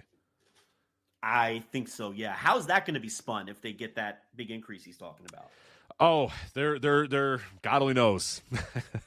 I mean, I guess it'll be spun very easily. It's not $1 billion, so they're losing. You know what I mean? Because WWE signed this deal from Netflix or whatever, and AEW, or it's like, oh, they signed a deal with a cable network, and cable's dying. Don't they know? Whereas WWE's on Netflix, and they're surviving and thriving. Like, they'll probably just knock the monetary total. I figure that's the easy way to do it. Yeah, it could be $400 million, and it's like, oh my God, look at what they had to settle for. Because they're an outlaw mud show. That's why they're not getting the good money that WWE's get. Yeah, something like that, I'm sure. Well, when it comes to Jim Cornette, one other thing is never forget that he said they'd be dead in 6 months. He did. Never forget that. And they have far outlived Smoky Mountain Wrestling. Did they pass them yet? Oh, yeah, I think so. Did they pass Nitro yet? Nitro, no, but they're hot on Nitro's heels. Somebody can fact check me on Smoky Mountain. I believe they passed Smoky Mountain. They're very close to Nitro. I think somebody actually in our chat room said it a little earlier. Let me scroll and find out the number. I don't know if it's this year. I think it's early next year that they officially pass Nitro. I can't find it in the room, but it's something like, I think they're 55 or so away from passing Nitro. It's close. They're relatively close though. Okay. Yeah. So, that was one takeaway. They're going to do a tournament for the tag team titles. That was another one.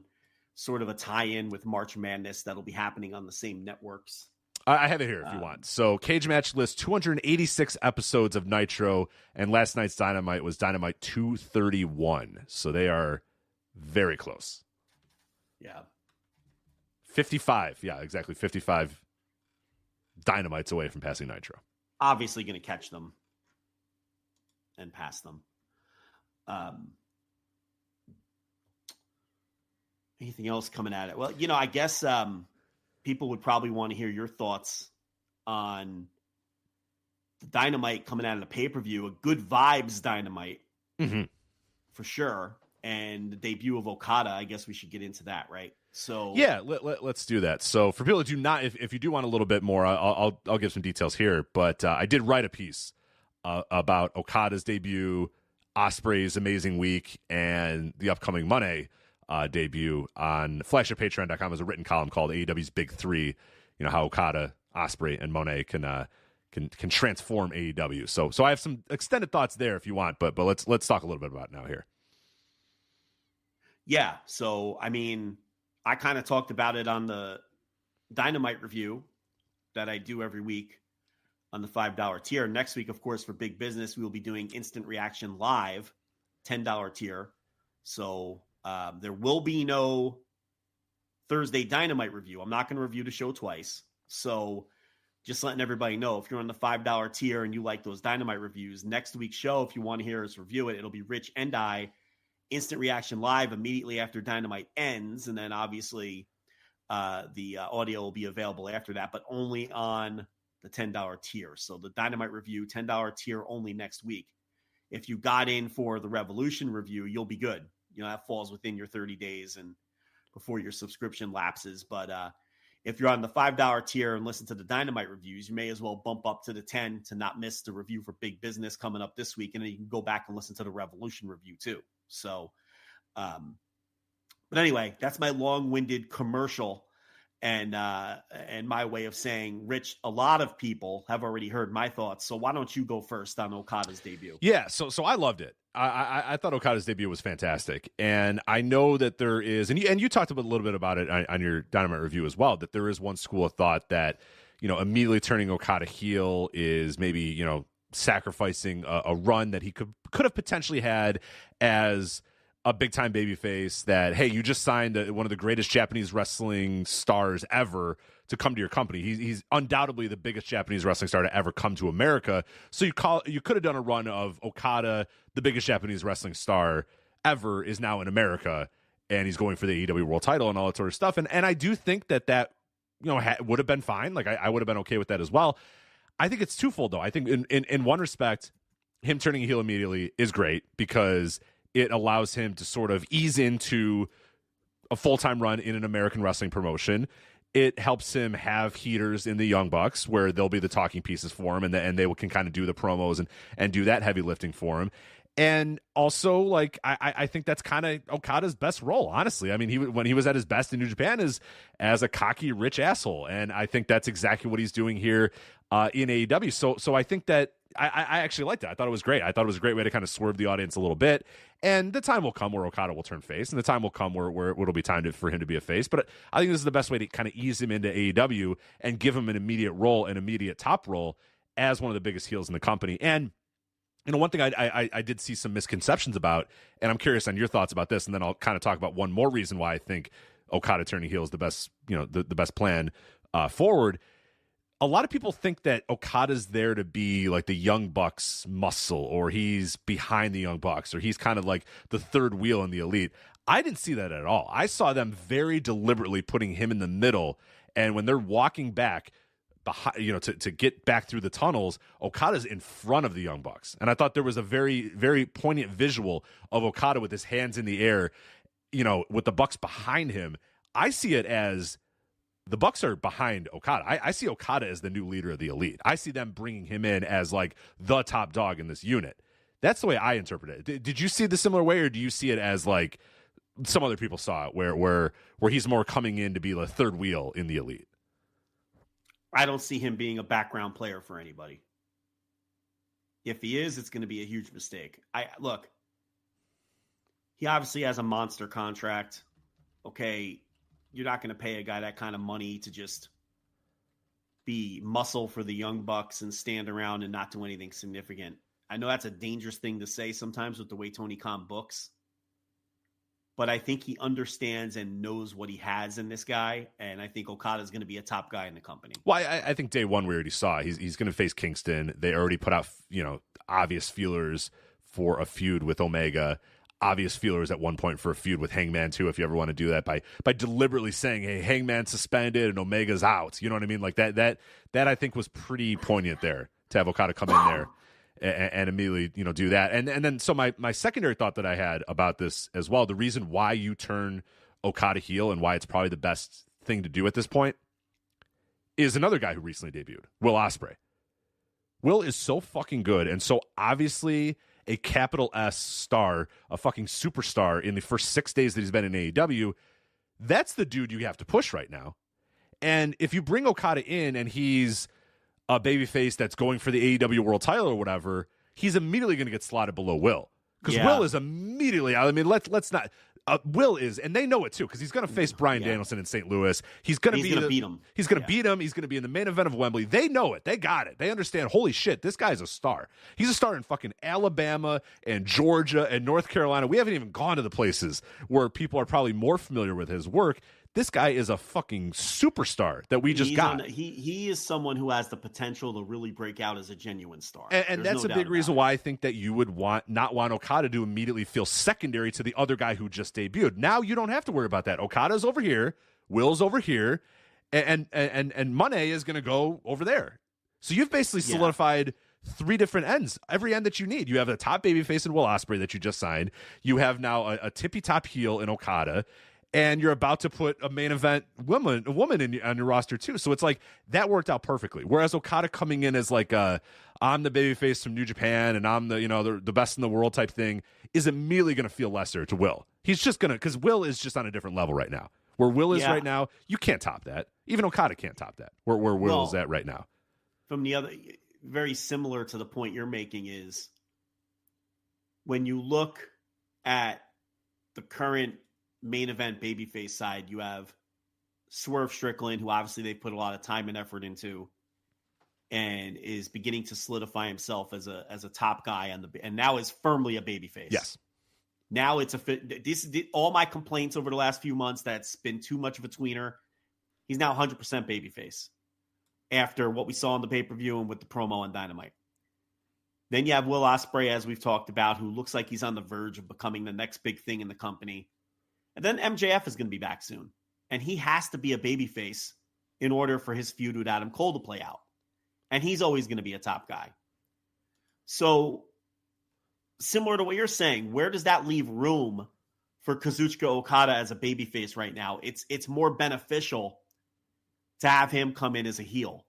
And then, oh, by the way, like if Kenny Omega comes back, that's another babyface. Top level main event level babyface. So that would be 4 once he comes back.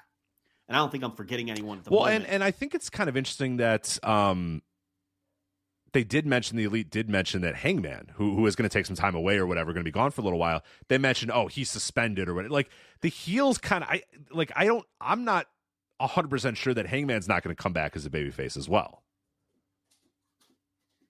I don't know. I don't know. He could, but he's still, his issues with Swerve aren't over. So, I mean, and if he faces Swerve, he has to be a heel. But the point is, there was just more room for Okada on the heel side than the baby. And he fits in perfectly. So, when it happened, I was like, that is fucking perfect. I mean, it plays off of real life emotion where everybody, I mean, most people should know, and I'm sure they're going to play it up too, that the Young Bucks and Okada are real life friends and have been real life friends since TNA and all those, and probably a big reason why he came into AEW. And let's face it, he's a better as kind of the guy is, he thrived as this asshole with a smirk, a dumb fucking smirk that annoys you. He's got a hot wife, a bunch of money, and he drives nice cars. Like, you're not, you know what I mean? Like, you kind of want to hate the guy. And he's better in that role. So I thought immediately, when he hit that Rainmaker and stood on Eddie and gave that little smile, I was like, yeah, dude, this is what it's supposed to be. This is the way to use him. For sure, this is the way to use him. So, yeah, it was, I kind of had a feeling that's the way they were going to go. And when they actually did it in execution, I was like, that couldn't have gone better. That could not have gone better.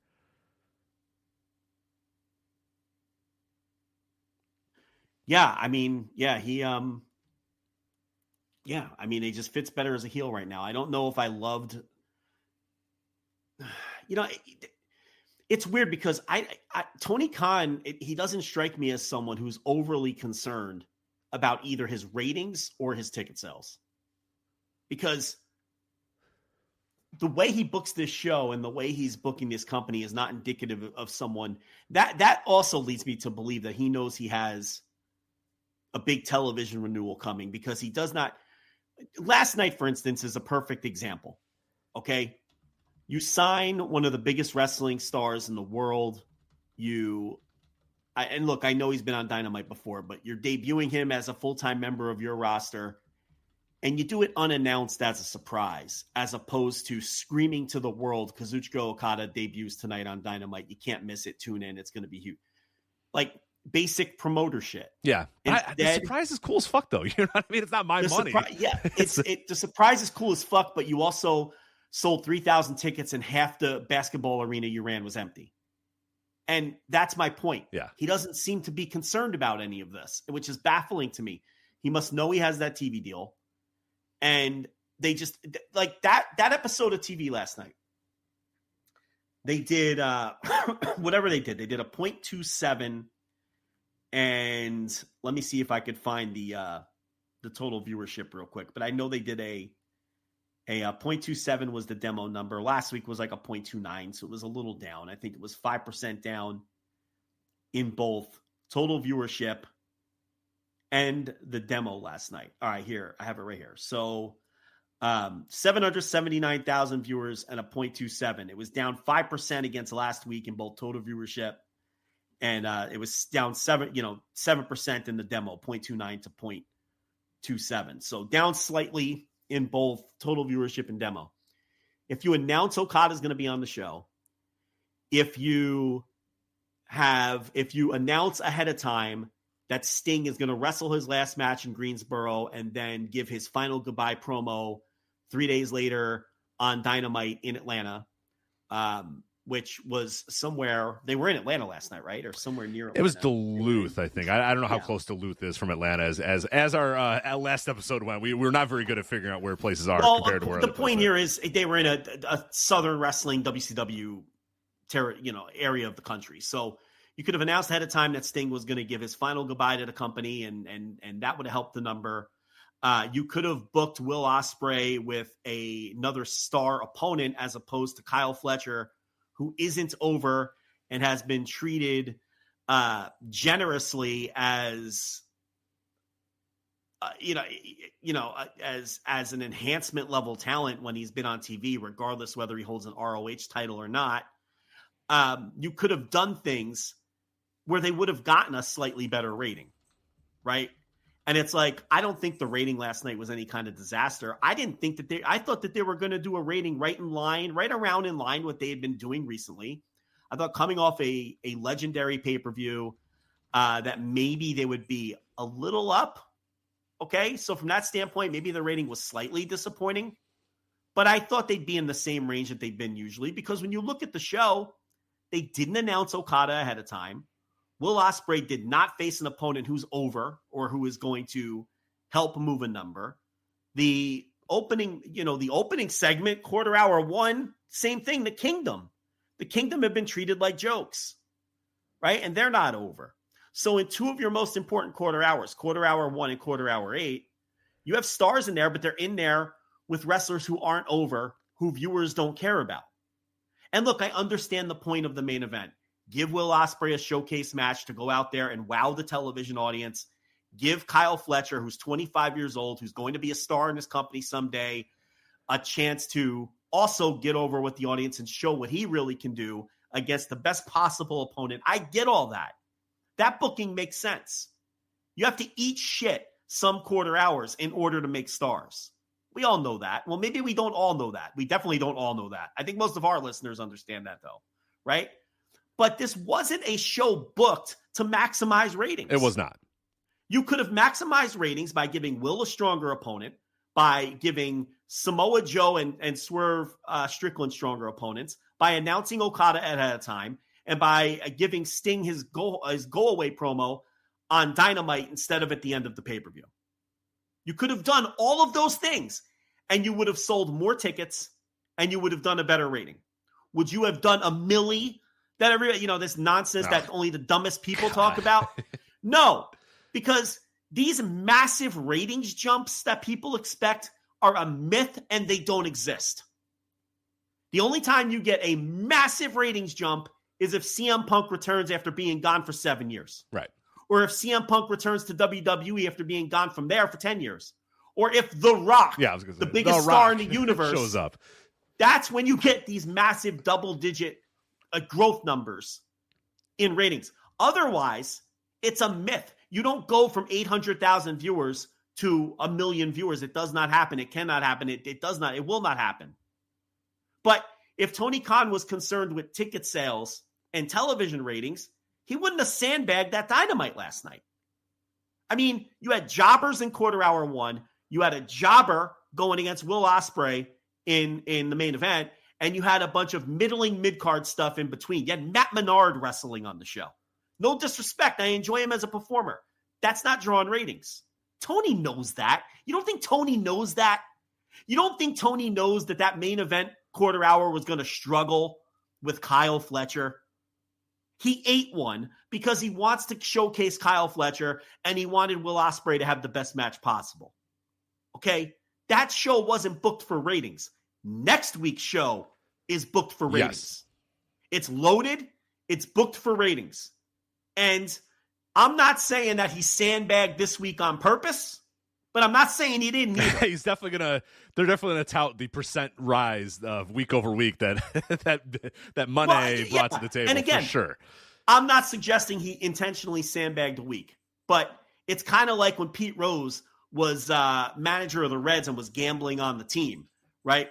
The nights that he didn't bet on the Reds doesn't necessarily, look, it doesn't mean he was betting against them. But what did it mean when he wasn't betting on them? Right. Do you see what I'm saying? Do you understand the point I'm making? I got you. Yeah.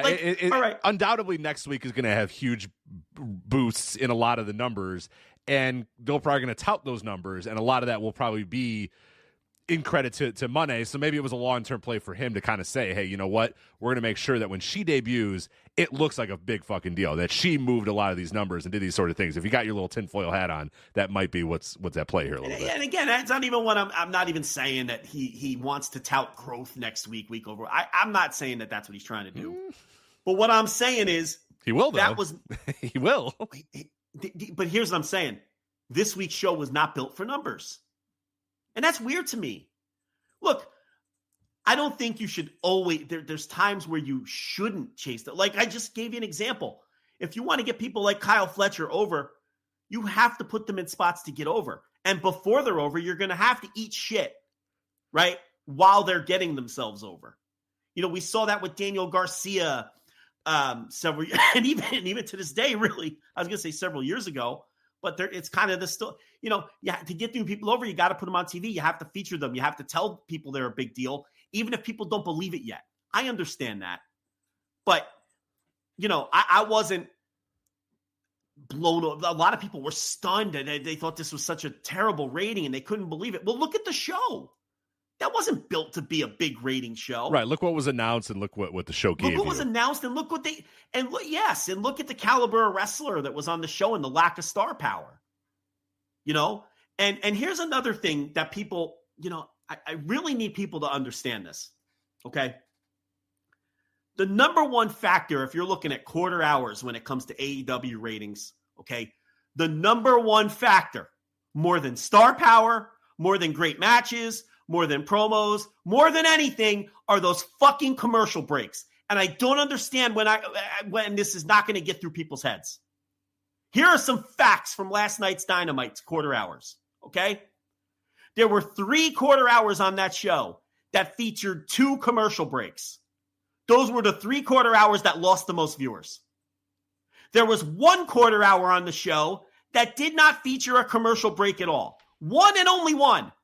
That quarter hour had the most growth on the entire show. Is it getting through to people yet? Everyone wants to look at who's wrestling in these quarter hours and who's in these quarter hours, when the reality is the most important thing are when are the fucking commercials? Because commercials are death. They're death to viewership. People do not stick around for commercial breaks. They're gone. And picture-in-picture doesn't, you know, it holds them a little better. But let me tell you something about picture-in-picture breaks. I don't have data to back this up because I haven't seen minute by minutes in a long time. Okay? But just studying the quarters every week and looking at when the commercial breaks are and what happens to these quarters, I'm pretty convinced that there is now diminishing returns to the picture-in-picture breaks holding viewers. I think at first it was a novelty and it was something new and it was like, oh, a commercial, but I could still watch the match. I think it's old news. Both companies have been doing these picture-in-picture breaks for years now.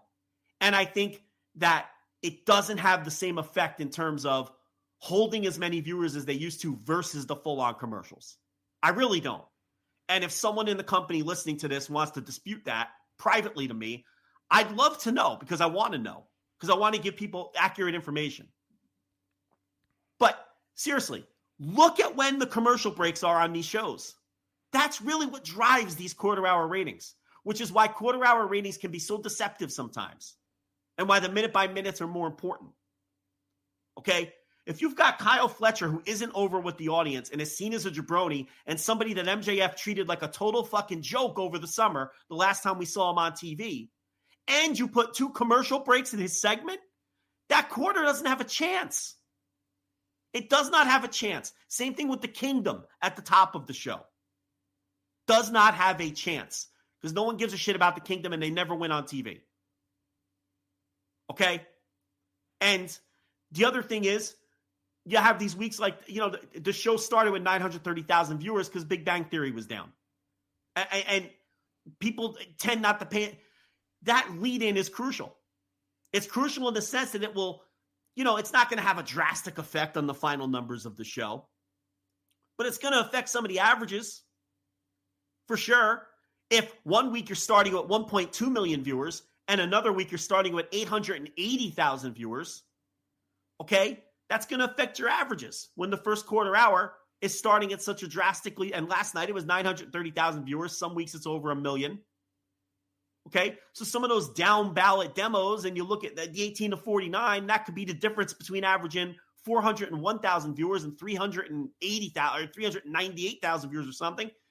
And that has an effect on people, because it's you don't have that next nice round number. There's just so much bad ratings analysis out there from people who don't know what the fuck they're talking about. And even people, in some cases, who do know what they're talking about, don't account for those commercial breaks as much as they should. That's the most important thing. When are the commercials? Are they full commercials? Are they picture? How many are there in each quarter? Go back and look. The information's all there. So no, I didn't, look, I thought last night's Dynamite number, I would frame it as slightly disappointing.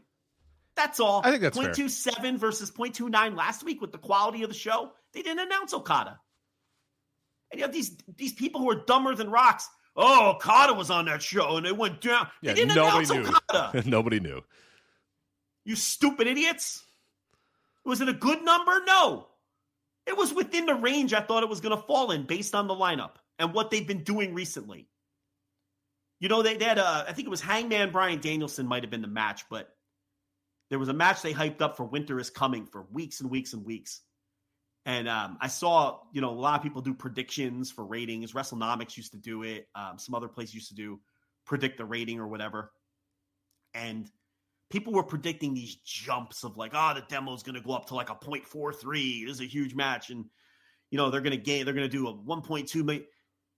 It's mythical. These gigantic rating jumps don't exist. The most you're going to get for a big match that's well built, that gets over, because it doesn't always get over, is maybe 5, 6, 7% jump. You don't see double-digit jumps in ratings week to week unless there's some kind of anomaly, something weird happened the week before, or, something like that. And Dynamite this week finished right where it always does, third behind the 2 NBA games. Right. Second head-to-head behind the 1 NBA game that they face head-to-head.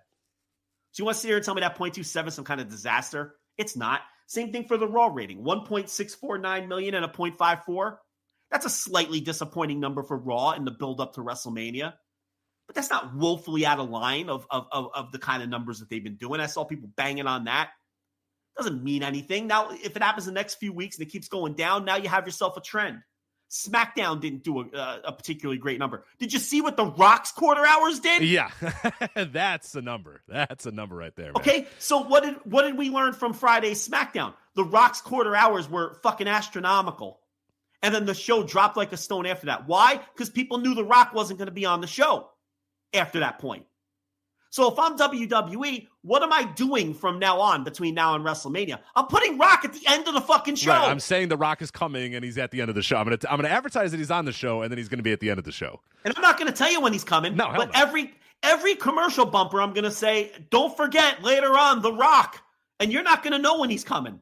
And you know when he's going to come? The last quarter hour. Always the last quarter, yeah.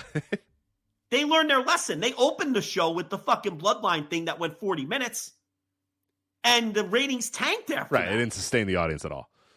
And it not just took back to regular levels, like below regular levels. Because people got The Rock early in the show and knew that was it for him. So a lot of the ratings analysis this week drove me crazy for a number of reasons. And I just wanted to make sure that, because a lot of times I'll do this on the Dynamite review. But this week I did the Dynamite review in the middle of the night. And, sometimes I like to get it over with if I know I'm going to be busy the next day. So anyway, that's just some ratings breakdown. There you go. So next week, obviously, we're talking about that next week, Dynamite Big Business. As we mentioned, we're going to do Instant Reaction Live immediately following the show on Wednesday night. So you want to make sure you subscribe to the $10 tier at flagshippatreon.com, patreon.com/voicesofwrestling, voicesofwrestling.com/Patreon. And that you will get immediately following the show. As Joe said, he will not be doing the Thursday Dynamite review because obviously we're doing the show on Wednesday, Instant Reaction Live. But on the card thus far, and I know Collision is happening right now. I'm not looking at spoilers. I don't really want spoilers. I know some people said, hey, can I give you guys spoilers? I'd prefer not. I don't know about you, Joe. I'd prefer to just watch Collision on Saturday. I really enjoy watching Collision, so I kind of want to stay spoiler-free on that. But what we have so far for AEW Dynamite Big Business next week is Samoa Joe versus Wardlow for the AEW World Title, Jay White versus Darby Allin, Riho versus Willow Nightingale, and the debut of Mercedes Moné, which one of the things I wrote about in that article is I do love that people are still kind of tap dancing around it, like the presumed debut of Mercedes Moné. She did an interview today saying she's debuting. The show is called Big Business. It's in Boston. The show poster says boss on it, and the S's in boss are dollar signs. Mercedes Moné is showing up tomorrow. You could next week. You could just say the debut of Mercedes Moné. We all know what's going to happen here. We don't have to say the presumed debut of Mercedes. I guess if some catastrophe of epic proportions happens, then she won't debut, but she's fucking debuting on that show next week. But that is what we have for next week's show. Looks like it's going to be a pretty fun Dynamite, and obviously all eyes will be on Mercedes to see what that debut looks like, and the crowd reaction to her character, all that sort of stuff is huge, because she has another chance to, again, similar to Ospreay, similar to Okada, come in as like an absolute no doubt megastar and just completely change the dynamic of the entire women's division in AEW. Now, as of when this show is live on Thursdays, I know that WrestleTix had an update today.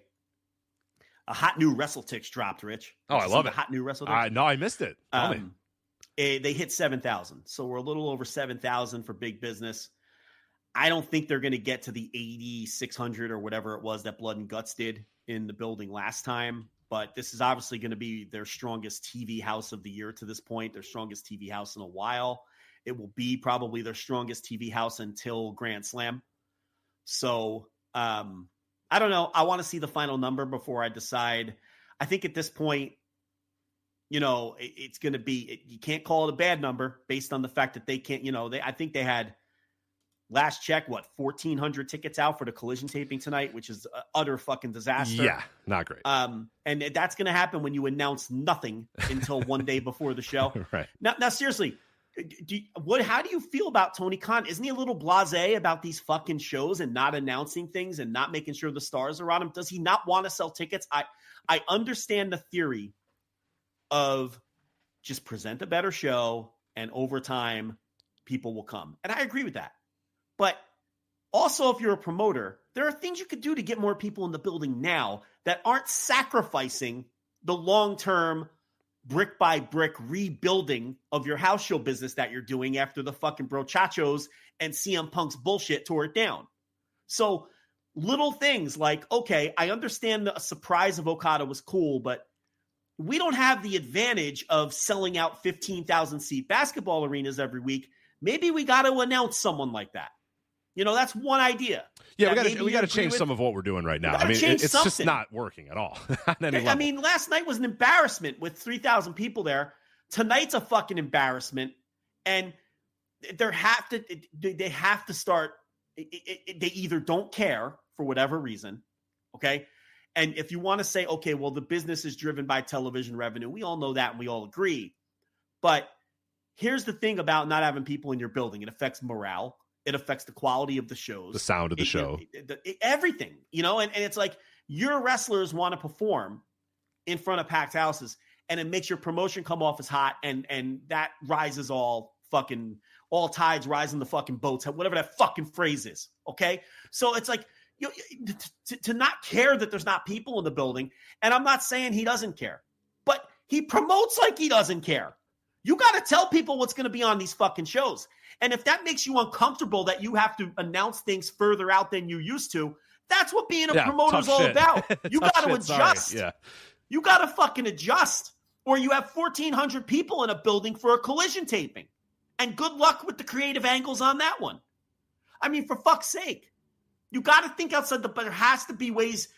Make sure every fucking star is on every one of these shows. And make sure they're coming in front of the crowd. They don't have to wrestle, but make sure they either all have a promo in front of the fans or have a match or have a dark match or wrestle on Rampage or wrestle on something. You're paying these people millions. Get their asses to work. Okay? Let's draw some fucking fans. Do some creative dark matches. I know you don't like to do dark. Well, too bad. Promote. Change the way you're doing things. You can't keep doing the same shit. And I agree that the company has... Ever since Continental Classic, I've enjoyed the fuck out of this company. Oh, absolutely. Yeah, it's been great. And I think the television ratings are solid. I think the pay-per-view buys are excellent. I think the pay-per-view attendances are excellent. Okay? The one area they can't sell fucking tickets to these rank and file shows. Why? Because no one knows what the fuck they're going to get when they buy a ticket. I think that's the number one problem. You don't know a few weeks out who's going to be there, what the main event's going to be. You don't know what the fuck you're going to get. Yeah, well, I think what drastically happened over the last couple of years with AEW is when they first started, it was the idea that you had to buy a ticket when they were coming to your town because it was this new, fresh thing, and a lot of the shows were really good, and you only had to worry about selling one show a week. You had to sell a Dynamite. So when Dynamite was coming to your town, or you knew ahead of time 6 months prior that Dynamite was coming to your town, you just bought a ticket, sight unseen. And usually the tickets were relatively affordable. They were running smaller buildings. Like, there was a lot of stuff that kind of helped out and said, all right, look, if I don't buy my ticket, I'm going to be locked out. They're only going to this building that seats 5,000 or 10,000 or whatever. I got to make sure I buy my seat right away, because if I don't, I'm going to miss it, and then I'm either going to have to pay on the secondary market, or I'm just not going to be able to go to the show. And it was new, and it was fresh, and it was different. And it was easy. They could just roll the ball out. You know what I mean? It was just, we're coming to your town, boom, here we go. And they were selling tickets very quickly, and buildings were getting sold out very, very quickly as well. In the last couple of years, they've decided, okay, well, we're selling tickets. We're doing good. Things are going. So we're going to run bigger buildings. We're going to raise the prices a little bit. And also now we're going to throw in this collision thing. So now you have multiple opportunities to see AEW. You have bigger buildings with a lot more attendance, and the ticket prices went up. And then what was happening over last year was the ticket prices were drastically falling in the last couple. And I know that they've kind of adjusted that, and they're not doing that as much as they were, but they trained an audience to no longer buy that ticket sight unseen. Oh my God, Dynamite's coming to town, I got to buy a ticket. Now it's, I'll wait. They'll go down. The tickets will go down. And then worse yet, they're not giving you an incentive to really wait, because they're not telling you what's going to be on the show if you wait a little bit later either. So it's not like, you know what, I'll wait. And then 2 weeks prior, they say, hey, this week on Dynamite in Chicago, da-da-da is going to be on the show, and that's going to be on the show, and this is going to be on the show, and that's going to be on the show, and this is going to be on the show, and he's going to be here, and he's going to be here, and he's going to be here. And then you're like, shit, I'm going to go. You're not getting that now. Now you're pretty much supposed to buy a ticket sight unseen, and people just aren't doing that. So you got these guys working in these basketball arenas that are eighth filled, quarter filled, whatever you want to say, and aesthetically it's kind of, it sucks. And I've been to one of those shows where the whole upper deck is empty or whatever. It kind of sucks as a fan. You feel like you're at something that's not hot.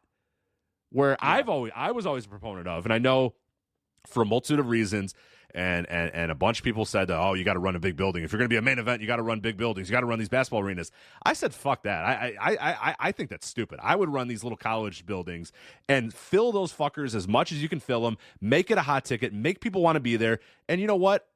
3,000 people, when the building seats 3,000, To me, that's a lot cooler and a lot better of an atmosphere than 3,000 in an 18,000 seat arena. Of course. Some people would disagree with you, though, Joe, and say, oh, it needs to be in a big arena. I disagree, because if the big arena is fucking black because there's nobody there, and it sounds like it's echoing because there's no one there, and these wrestlers are wrestling in front of one section that's full in an arena that's empty, that's not good. I disagree. That makes you look major league. So it's like, oh, you got to be major league if you run it. You have to run major league buildings if you're major league. No, fuck. I'd rather have whatever I can have that's going to make us look as hot as possible, which would be smaller buildings that we can sell out immediately. Well, you can't fit these stupid stage setups that they all do. Oh, well, too fucking bad. I think that cut shit the LED is in half then. Sorry. I get you need this look for TV now and to make you look major league. You know, I think that on, you know, every now and then you don't have to have the huge stage setup if you have a unique setup for a slightly smaller building. And I think that catches people's attention. Oh, Dynamite looks different this week. Look at this, different kind of entrance that they. And then you go back to your big stupid stage, you know, the next 4 weeks when you're in the bigger buildings. Right. I just, you know, I really don't think it's a big deal. But look, people in the business disagree massively with that. So what do we know? Right. But and I'm sure many of the people they've hired recently have disagree with us too. But that's fine. Well, you know. I think that, you know, a lot of these things like the ticket price changes you talked about, or everyone likes to point to the local marketing. I think that's all a bunch of bullshit. Put stars on the shows, put stars in matches against each other. All of a sudden, your local marketing doesn't matter anymore. That's all. Did anyone talk about AEW's poor local marketing when they did have strong ticket sales? Did anything change? No. If anything, they have more employees now. Stronger departments now than they did when ticket sales were stronger. But all of a sudden, you're pointing at local marketing. Right. You can send these wrestlers because if Daniel Garcia does one more radio interview, then maybe we'll sell an extra 4,000 tickets. But damn it. Yeah, it's right. All these stupid radio hits that, on these AM shows. Look, that's all well and good, and it's nice, and I'm not saying you shouldn't. You should do it, but it's not the difference between selling 3,000 tickets and selling 7,000 tickets. It's not Daniel Garcia going on drive time radio to talk about wrestling. It's not. It's not knowing if you go to a show and the only stars you're going to get are Swerve, Samoa Joe, and Will Ospreay, and they're going to be wrestling the Kingdom and Kyle Fletcher. That's why. That's, to me, the biggest problem. You don't know what the fuck you're going to get. And all right, the Bucks were on it and everything, but people get the point I'm making here. It's like a grab bag each week. Some weeks you're going to get an incredible fucking show. It's like luck of the draw. And I don't think everyone should be on the show every week, right? There's a happy medium. There's a happy medium between everybody is on every show every week and utilizing most of your stars, or making it. It's not even utilizing most of your stars, but making it very, very, very well known. Weeks out, months out. Months out, you maybe can't do, but some card substance to change. It's okay, you can do that. But weeks out, at the very least, saying, okay, people insert random Dynamite in April or whatever. Here are the names that we but they don't book like they don't know what the fuck they're doing. They don't know 4 weeks out what they're gonna do on the April whatever Dynamite. To me, that's the crux of the problem, and that's the one area of their business that's not working. And I don't see even new ideas or attempts to change it. That's what's weird to me. You're going to try things and they're not going to work, right? That's just the nature of it. I don't even see them trying to change things or try different things or try new things. It's not like they're doing more named shows. That used to be a big thing. There's no uptick in that. There's no... Well, I would say the fact that they're upticking the pay-per-views is probably why you're getting less of the big named shows. You know what I mean? Like, you may have been getting something in April that was called, AEW Dynamite, whatever the fuck, but now you're getting the Dynasty pay-per-view. Yeah, that makes a lot of sense. Yeah, Winter is Coming isn't as needed if you got World's End. There's things like that. Yeah, and they keep doing pay-per-views, and the pay-per-views keep doing well from every perspective. The pay-per-views sell tickets. Because you're going to get stars and great. You know what the fuck you're going to get on a pay-per-view. Thank you. That you walked right into my point. That's exactly what I'm saying. So I don't know. Anything else on?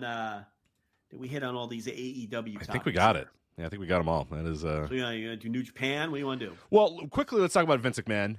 He sold 1.35 million shares of his TKO stock with a market value of $411 million. A little over, or slightly under. Let's say slightly under $412 million. He still holds approximately 15 million TKO shares, or 9% of the total TKO stock. So what he's doing there, who the hell knows? But he is $412 million richer today than he was a couple days ago. So that must be nice. Yeah, I too. You know what? I've been pondering whether or not to sell my shares of a giant stock that I have. Voices of Wrestling stock? Yeah, the Voices of Wrestling stock. And it's not quite 412 million, but I do have approximately 8 million shares of that, and I should probably sell it at one of these points just to buy something nice for myself or something. But how much would 8 million shares of our stock? Negative. Not $8 million. I can tell you that. I think it would be more of a negative, or maybe slightly. I don't know. 50 cents on the dollar, maybe penny stock. Are we a penny stock? Yeah, we'd be one of those pink sheet stocks Jordan Belfort was selling in Wolf of Wall Street. Right. This bullshit that we'd be this shit that you just combine with other shit. We're just a part of just some package of 1,000 stocks that gets sold and traded. Nobody has any clue what the hell it is. And part of a Ponzi scheme at some point or something. It's fine. Whatever. I'm okay with that if you could figure out a way to get. Yeah, as long as I make more money off it, I don't give a shit. You can do whatever you want with our stock. But we should probably go public one of these days. It's not the worst idea, Well, it worked for Vince. $412 million. Yeah. So I don't know what he's doing there. Who the hell knows? But Mark Shapiro, the TKO president, was asked about McMahon on Tuesday's TKO earnings call, and he said, quote, "We're not having any discussions with him. He's given us no point of view on his motive, or if he plans to sell or not sell, or if he does, how much. So we're going to wait around and find out, just like you." Yeah, I don't know. He's got nothing to do with the company anymore. Who knows what's motivating this or what's going on? I don't know. I don't really know what I'm supposed to say here. No, there's nothing. I just wanted to check in with it because, it's the latest on Vince. But yeah, nothing. Like when the news came out, it was like, oh, what's going on here? And then, nothing followed up after that. So who the hell knows? He probably just decided he wanted $412 million to put in his pocket. So I don't know. Again, like you said, must be nice to. Guy's fucking 80 years old. He should just sell all of it. He should, yeah. And then I don't know who's couldn't spend it all if he wanted to. Not even if he tried. Even if he tried, he wouldn't be able to spend it. It's like, you ever see Brewster's Millions? You ever see that? Of course, yeah. It's a good. I haven't seen it in a while. Well, why would I? Richard Pryor, he's got to spend $1 million without giving it away. Oh, you know what? No, I actually did see that recently. I was at a bar. One of those things where you're at a bar and a game ends and they play, because this was on MLB Network. I remember it. MLB Network shows Brewster's Millions all the time. Yeah, so a game 40 times a month. Yeah, so it was like late. We were at a bar watching like the White Sox or something like that, and the game ends, and they had the audio on for the game, and then the game ended, and then the bartenders never changed the channel. They never moved it. There's 1,000 ESPNs. There's a game somewhere happening somewhere, but instead it turns over. Sometimes it's Summer Catch. Sometimes you can catch Summer Catch on MLB Network. But this time it was Brewster's Millions, and I hadn't seen Brewster's Millions in a while, and we sat and watched the whole fucking movie. We were like, this is fine. And the guy was like, hey, I'll change it. And we're like, nah, you can just keep this on. It's not bad. We'll watch it. It's not a great movie. You would think it'd be better given the cast. And it's not that good, but it's okay. I don't mind that movie. Is Summer Catch that Freddie Prinze Jr. vehicle? Yes. Yeah, yes. They do love that one. And they it's love always 8 Men Out. 8 Men Out, too. Those are the three. 8 Men Out is always on. And that catches me every time, too. I've seen that movie probably 1,000 times in my life. But, man, Ray Liotta in that baseball uniform, I'm like, I'll watch this for another 30 minutes or so. Why not? Yeah, what else? Ray Liotta was in 8 Men Out? You thinking of Field of Dreams? No, he was in both. Right? He wasn't 8 Men Out? I don't think he was in 8 Men Out. Oh, was he not in 8 Men Out? That's John Cusack, D.B. Sweeney, Charlie Sheen. You're right. Mahoney, you're right. I'm mixing up. He's manager. Yeah, I'm mixing up my Field of Dreams. Right. You're thinking of Field of Dreams. Cusack was probably more famous for Buck Weaver. Cusack was Buck Weaver. Buck Weaver, yeah. Right. And D.B. Sweeney was Shoeless Joe Jackson. He was Shoeless Joe, yeah. And John Mahoney from Frasier was the manager, right? Kid Gleason. Yes. Kid Gleason. Yeah. So because that's constantly on. That one is on a lot. Yes. Who played Who played Arnold Rothstein in that movie? Oh, I know the guy. I don't know what his name is. You've seen the guy 1,000 times. He was an Elf. He was like the the advertising like a fat executive. guy. Yeah, I don't know what his name is though. No idea. Look it up. Big old fat guy. Michael Lerner. Michael Lerner. And I know the guy from the guy from NYPD Blue was Ray Schalk. I can't think of his name either. Not Dennis Franz or the redhead. No, like one of the supporting guys from NYPD Blue. This says Gordon Clapp. Is that who you're thinking of? Yeah, Gordon Clapp. Yeah, Gordon Clapp. Yeah. Maybe on Outrules. I'm gonna watch that tonight. It's probably on LB Network. I just turned on LB Network. It's probably on right now. There's a good chance it is on right now. Yeah. Little Big League is on there a lot too, but that movie stinks, so I don't turn that. I leave that one. I didn't even like that movie as a kid. That was central casting for that movie. I didn't like it. Little Big League. I confused the kid playing in Major League Baseball. That's Rookie of the Year. That's Rookie of the Year. Little Big League is the kid's the general manager of the Twins. Oh yeah, that sucks. Nah, right? Yeah, I don't like any of them, to be honest. With the little kids getting involved in the fucking. There was another one too. There was a third one. Was it the remake of Angels in the Outfield? I was gonna say, are you counting Angels in the Outfield? It was Danny Glover in that. Yes. That's the other one I'm thinking of. And Joseph Gordon-Levitt too was the. Yeah, there was a run of kids get involved in Major League Baseball. There was a lot of those in the 90s. Yeah, there was. They all just fucking annoyed me. At No Fun Lands, I'm like, this isn't realistic. This kid. There's no way. Fucking rubber arm. Yeah. Fucking stupid kid from Rookie of the Year that was an American Pie later. Yeah, right? Yeah. And then he was in Silicon Valley too. Yeah, whatever. Yeah. Henry Rowan-Gardner. I don't know what his real name is. I just know Henry Rowan-Gardner from the movie. I don't remember what his actual name was. Is he still getting work? Let's Thomas see. Ian Nicholas. Let's see what. Is he starving for work or what? What's his? Let's see here. Yeah, he was in something called Underdeveloped in 2023. I don't know what that is. He was not even in Silicon Valley. I give him credit for something he wasn't even in. I don't know who I was thinking of. Yeah, not good work. Not good work. He's in something called Underdeveloped. I don't know what the hell that is. He was in a show called Adverse in 2020. He was in something called Zeroville. Yeah. Not good. You've never heard of any of these. He's doing something called American Badass, a Michael Madsen retrospective. That's like a documentary. Okay. Maybe he knew Michael Madsen.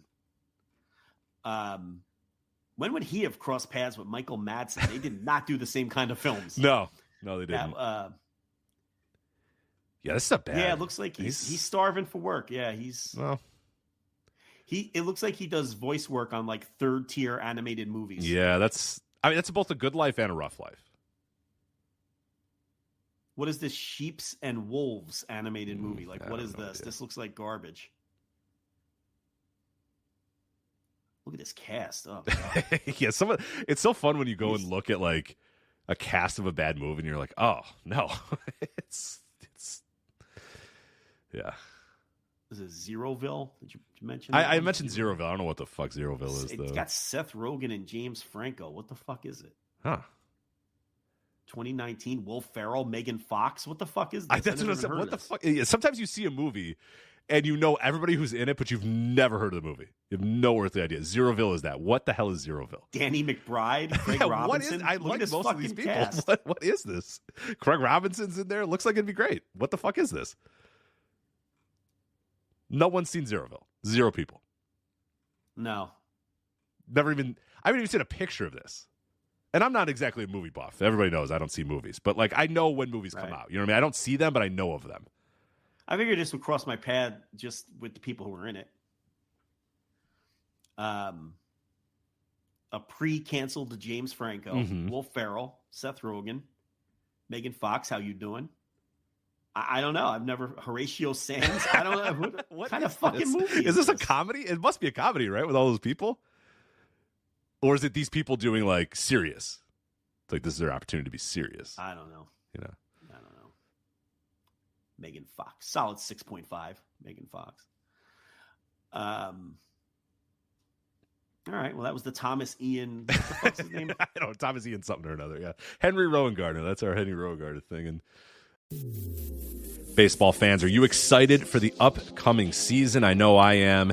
It is time to gear up and show your team spirit with MLB Shop, the official online store of Major League Baseball. Find the latest jerseys, hats, apparel, and collectibles for all 30 MLB teams at MLB Shop. Represent your favorite players, your hometown team, or relive classic moments with exclusive throwback gear. Gear up for the season at MLB Shop. Whether you're cheering from the stands or watching at home, show your love for the game with official MLB merchandise. Make sure you use our exclusive link, voicesofwrestling.com/MLB Shop, to help support the Voices of Wrestling Podcast Network. Again, that's voicesofwrestling.com/MLB Shop. You'll pay the exact same price, the exact same items. Everything is exactly the same about your shopping experience, but a small percentage of every sale comes back to us. So again, it's voicesofwrestling.com/MLB Shop, the official online store of Major League Baseball.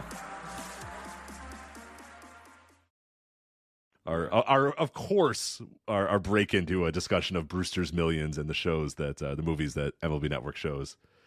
Between reruns of baseball seasons and spring training games, you'll occasionally get Brewster's Millions or Little Big League. But all right, let's talk about, you know what? No. New Japan can wait. Let's talk about MLW. You want to talk about MLW? Pushing New Japan hour. Yeah, you know what? They deserve. We're already 3. there. Yeah, we're already there. They deserve it. I mean, we could do whatever one you want. You want to do MLW? I'll do Let's MLW. do MLW. I can do anything. Let's talk about the world of MLW. Because I thought that this show wasn't bad. No, it was all right. It wasn't good, but it wasn't bad. MLW right now, it isn't bad. That's the best way to describe it. And the production is a lot better now because you don't have Matt Stryker. And I didn't realize how much of a difference that would make to have Christian Cole, who, by the way, do you want me to ruin Christian Cole for you forever? Sure. Sounds exactly like Don Callis.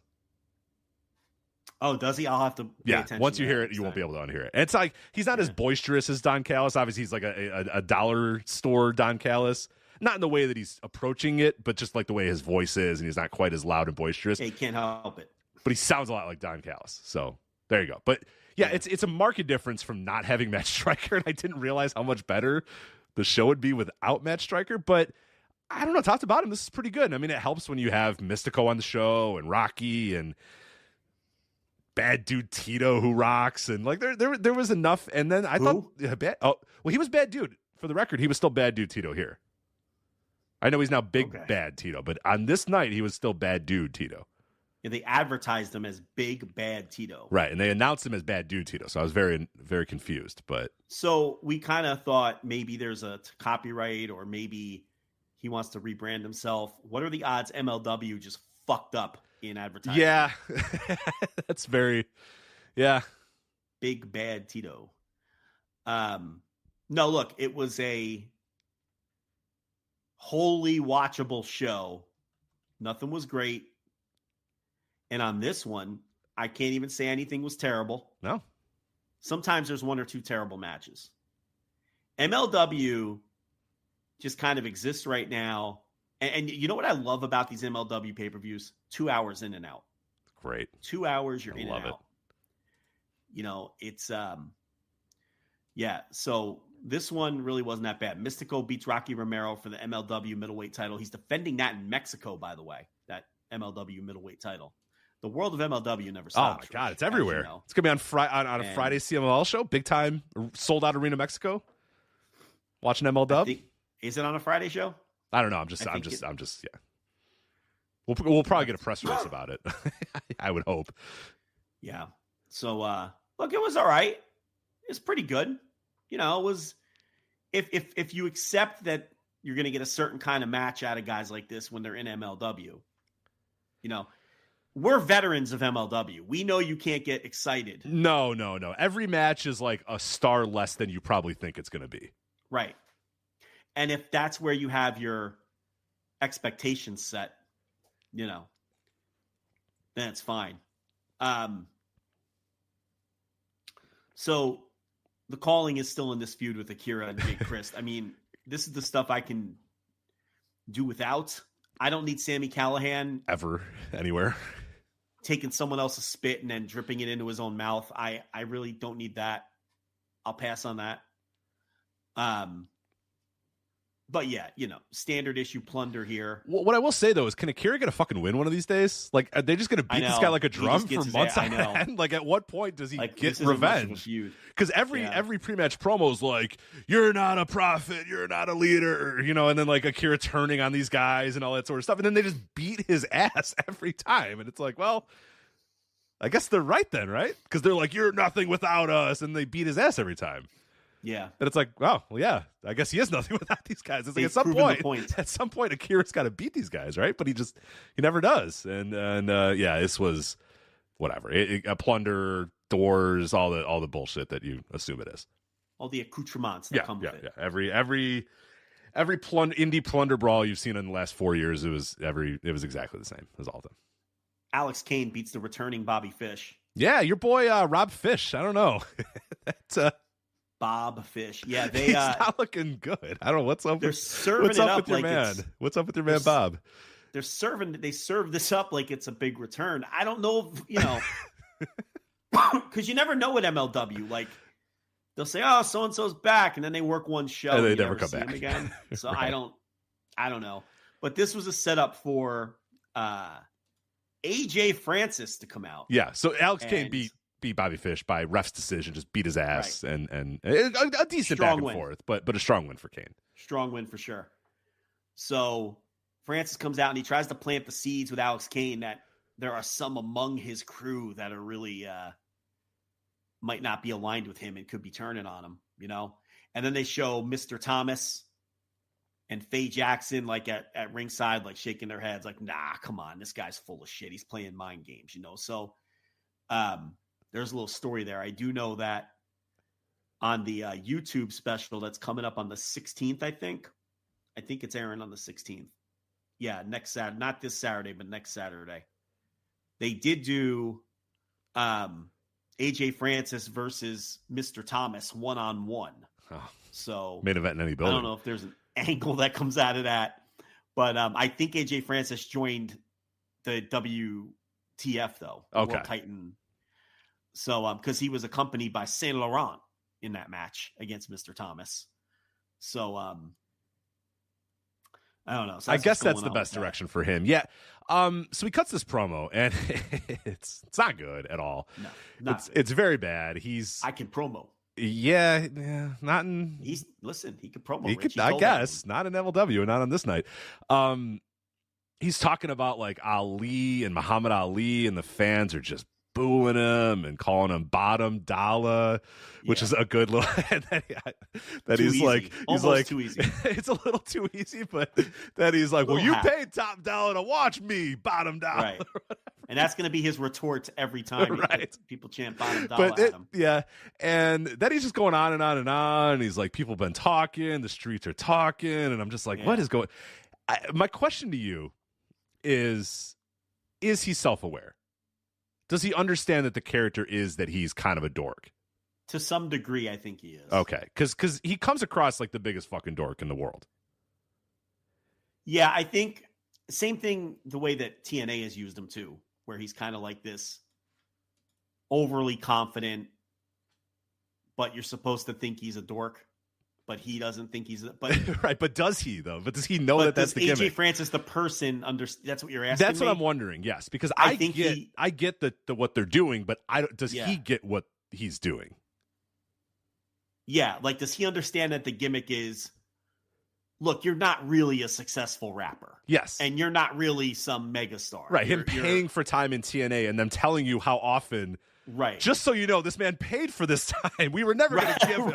We were never going to give him this segment on this show, but he paid us. So here's his new music video. Like, does he think, hell yeah, my music video is debuting on TNA, while the company is saying, this dork paid us to show this thing? Like, that's what the character is supposed to be. At least that's how I interpreted it. To answer your question, I think he is to some degree self-aware.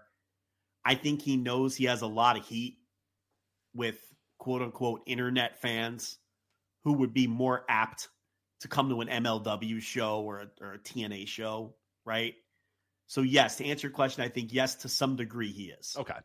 I think he's in on the joke. Because he's cutting this promo and he's like trying to sound like he's trying to sound like he's a badass in this. And like the fans aren't even, he's like, Boomaye, that's not even you. That's Ali.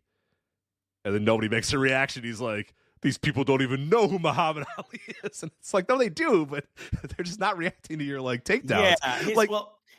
Yeah, I understand what you're saying. Like, I think that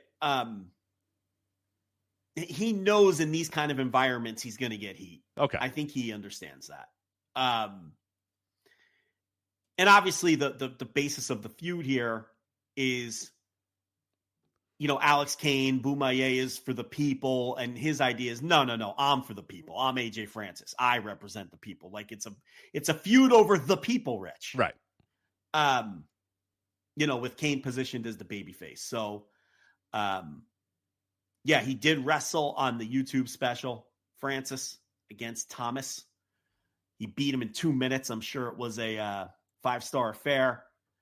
But I don't know if there was any angle coming out of it or anything like that, because all I see is the results. I haven't seen anybody write up any reports or anything. Tag title change. Davey Boy Smith Jr. and Tom Lawlor, the World Titan Federation guys, they defeat the Second Gear crew. So again, it's every Second Gear crew match you've seen in the last 5 years, and I've seen at least 5,000 of them. Many. Live, I've seen about 20 of them, and on video on demand, pay-per-view, fight, Triller Plus, IWTV, I've seen about 10,000 of them, and I'm kind of over them. But anyway.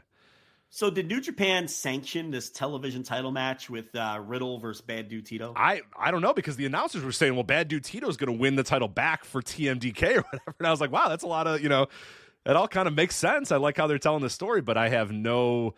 Let me check New Japan World. Oh, that's right, because these would be on their YouTube page, right? TV title match. It should be Shit, you're right. Yeah, let's find out. You check YouTube. I'm there. I'm on YouTube. Let's see. New Japan World Official. Let me see if Bad Dude Tito and... I don't see it on New Japan World. I'm not seeing it. Nope, there it is. Full match. YouTube? 5 days ago. Matt Riddle versus Bad Dude Tito. Well, there you go. By the way, MLW fucked up. New Japan calls him Bad Dude Tito.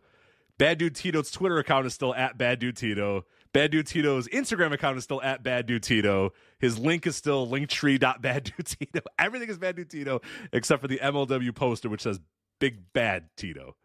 Yeah. So there's our no answer. Big Bad Tito. It doesn't exist. Doesn't exist. This match fucking ruled, by the way, though. It's pretty good. That having that TV title is not the worst thing, because your match has to be under 15 minutes. Right, and they worked it that way too. It's an easy night. The promoter can't tell you, oh, you're going 28 minutes. No, you got to go under 15. I can't. I must go under 15. Yeah. $5,000 5-minute challenge. Janai Kai. So the deal is Selena De La Renta and Jesus Rodriguez. They have this burlap sack with a dollar sign. With the dollar sign on it. Right. The classic old school. Like a fucking Hanna-Barbera cartoon. Like Bonnie, yeah, they're either like Bonnie and Clyde or Wile E. Coyote with the burlap sack with the dollar sign. With the literal dollar sign, and it contains $5,000. And you have to last 5 minutes with Janai Kai. And look, I like gimmicks like this. I think it does a lot for Kai. I think she plays up to it very well. She makes those weird faces and everything. And these matches they have to go one of two ways. You either have to do the 1-2-3 kid finish and make a star out of Zoe Cannon, who it was on this night, right? Yeah. I'm not familiar with this Zoe Cannon. Never seen I don't before. think that I've ever seen Zoe Cannon either. That's one way to go. The only other way to go is you just low-key the jobber and knock them out instantly, and that's the route that they went with this. Kai wins it in like 10 seconds or whatever. Knocks the girl out instantly. Right, like Kai got one kick on her, and then she backed up, and then she got another kick, and then Zoe just collapsed, and the referee said that's it, Yeah. and then that was it. You just replicate the low-key Atu finish forever in matches like this, where that guy was never seen again either. He got knocked out legit, low key then like did that low key walk over him. I'm doing it right now. Are you doing it? I'm doing it right now, right this second. The low key walk. Yeah. And then we never saw that man ever again. I think he might be dead. He might be just dead. That Atu or whatever his name was. Yeah. So Kai wins instantly. And then Selena's and Jesus are holding up the burlap sack with the $sign. I love that. Like, it's so cartoonish. And yes, we're still doing, if you're wondering, oh my God, are they still doing a Cesar Duran, Selena De La Renta feud? Yes. The never ending Cesar Duran versus Selena De La Renta feud is still going. What does Cesar Duran do when he's not getting called by MLW? Bit parts on network TV shows. Does he? Does he do that anymore? Because I don't know, man. He pops up places. Does he? Okay, well, good for him. Probably gets more work than Ian Michael Chong or whatever the guy's name was. Yeah, I guess he might. So, all right. So I'm looking at Luis Fernandez Gil. His so 2014 to 2018. We'll start with Lucha Underground. He did that as Dario Cueto and Antonio Cueto. He was in an episode of It's Always Sunny in Philadelphia, 2016. Good for him. He was in an episode of Angie Tribeca, 2016. An episode of You're the Worst in 2016. Busy man in 2016. Did nothing until 2021 when MLW called and said, we want us some Cesar Duran. Then he was Priest in something called This Fool in 2022. And now he's 2023 MLW. So I don't think he's working as much as you think he's working. Yeah, well, you know. I think he's kind of just waiting for MLW to call. But yeah, how's he paying his bills? I don't know. Is he waiting tables at Beefsteak Charlie's? I mean, what's he doing? Oh, I'm sorry. That was in 2016 as well. Man, he was hopefully he just kept all of his money in 2016 because he was also did additional voices for Uncharted 4: A Thief's End.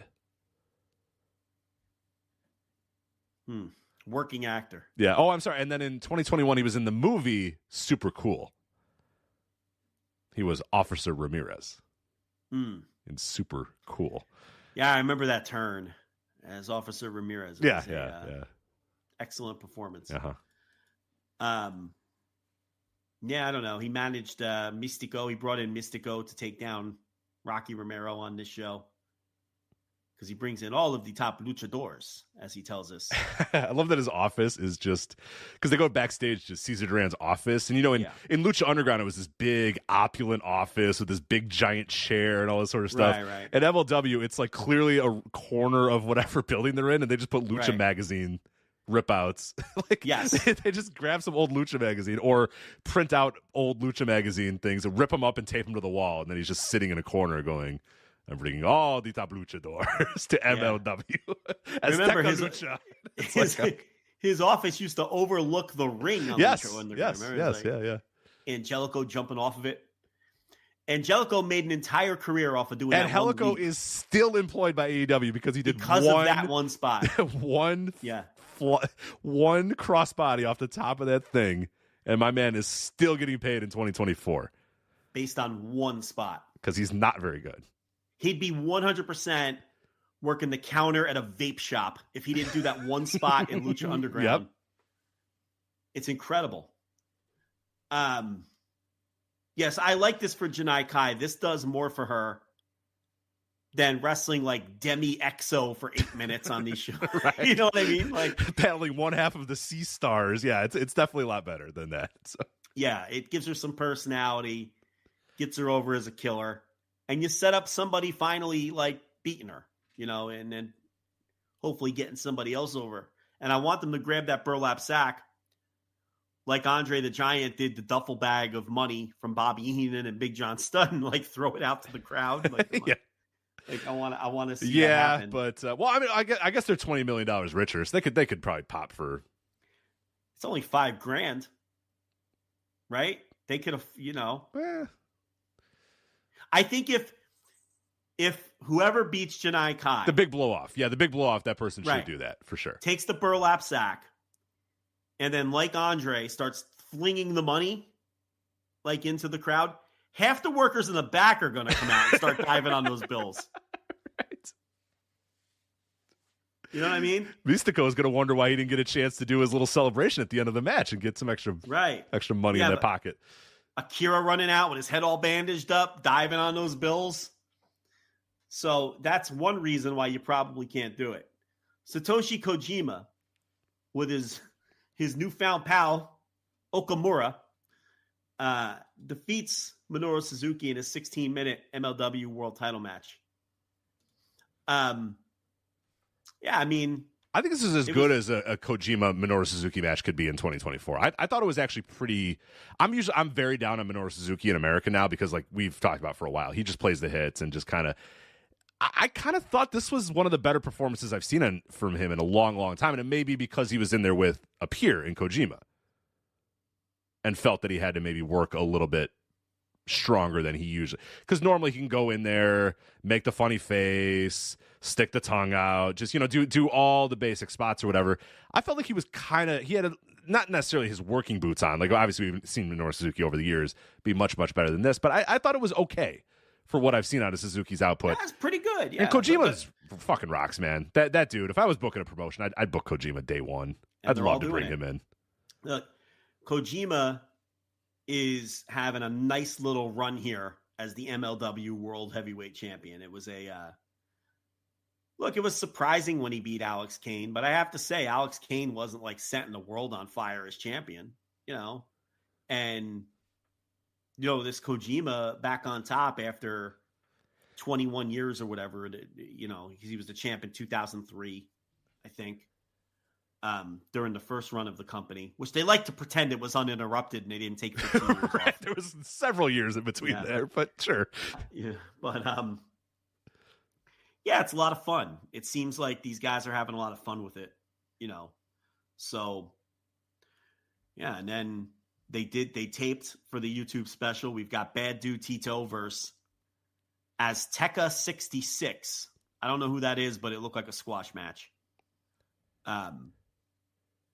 Brett Ryan Gosling and Dylan McKay and Ichiban and Love Doug and Cannonball and Marcus Mathers in a scramble. I'm a pro Mathers guy, by the way. I was watching ETU. I don't know if you ever watched ETU. Expect the Unexpected Wrestling. They run out of New Jersey. There was a Marcus Mathers Joey Janela match that opened their show that they had. It's on IWTV if anybody wants to watch it. I thought it was legitimately really good, and I'm becoming a Marcus Mathers guy. I hate to say it. Out of scrambles. He needs to get out of scrambles, and this was a singles match against a veteran in Janela, and it was good. So I think I found unlocked what he needs to do, and it's not working with Love Doug and these guys in fucking scrambles. He needs to be in singles matches. Well, what MLW is doing is they're keeping your Brett Ryan Goslings and your Love Dougs and your Ichibans on the YouTube specials as opposed to the pay-per-views. Smart. Yes. So it's like, get over, impress us, and then maybe we'll put you on the bigger shows. AJ Francis versus Mr. Thomas, I talked about earlier. Matt Riddle versus Davey Boy Smith Jr. with Josh Bishop in the corner. The aforementioned Delmi Exo defends the featherweight title against Zeta. That's the girl that's associated with Brett Ryan Gosling, if you're wondering who that is. Star Jr. versus Magnus. Oh, okay. All right. So, of course, Star Jr. represented by Selena De La Renta, Magnus represented by Cesar Duran. So, and then it's Alex Kane and Cozy Max, which is Kojima and Okamura, against Josh Bishop, Richard Holiday, and Tom Lawler. Ooh, in your main event. I like that. That sounds good. That sounds fun, actually. I'm telling you, MLW is not that bad. Because Josh Bishop's like the Sid cosplayer character now, which is good. Tom Lawler is always a hoot. I'm into that. That sounds great. Look, I can do without the WTF. I think it sucks and it's corny. What are they even mocking anymore? You won the lawsuit. You settled. You got your $20 million. Like, what's the point of this? Before they were like mocking them, right? I guess that was the idea. Or am I off base on that? Yeah. It's because they're not even like they're not even like sports entertainment guys either. They're not, because like people might think, oh, they're like poking fun about the WWF, so they're like the Jericho Appreciation Society was, where they're like, oh, we're entertainers now. Yeah. That's not even what they're doing.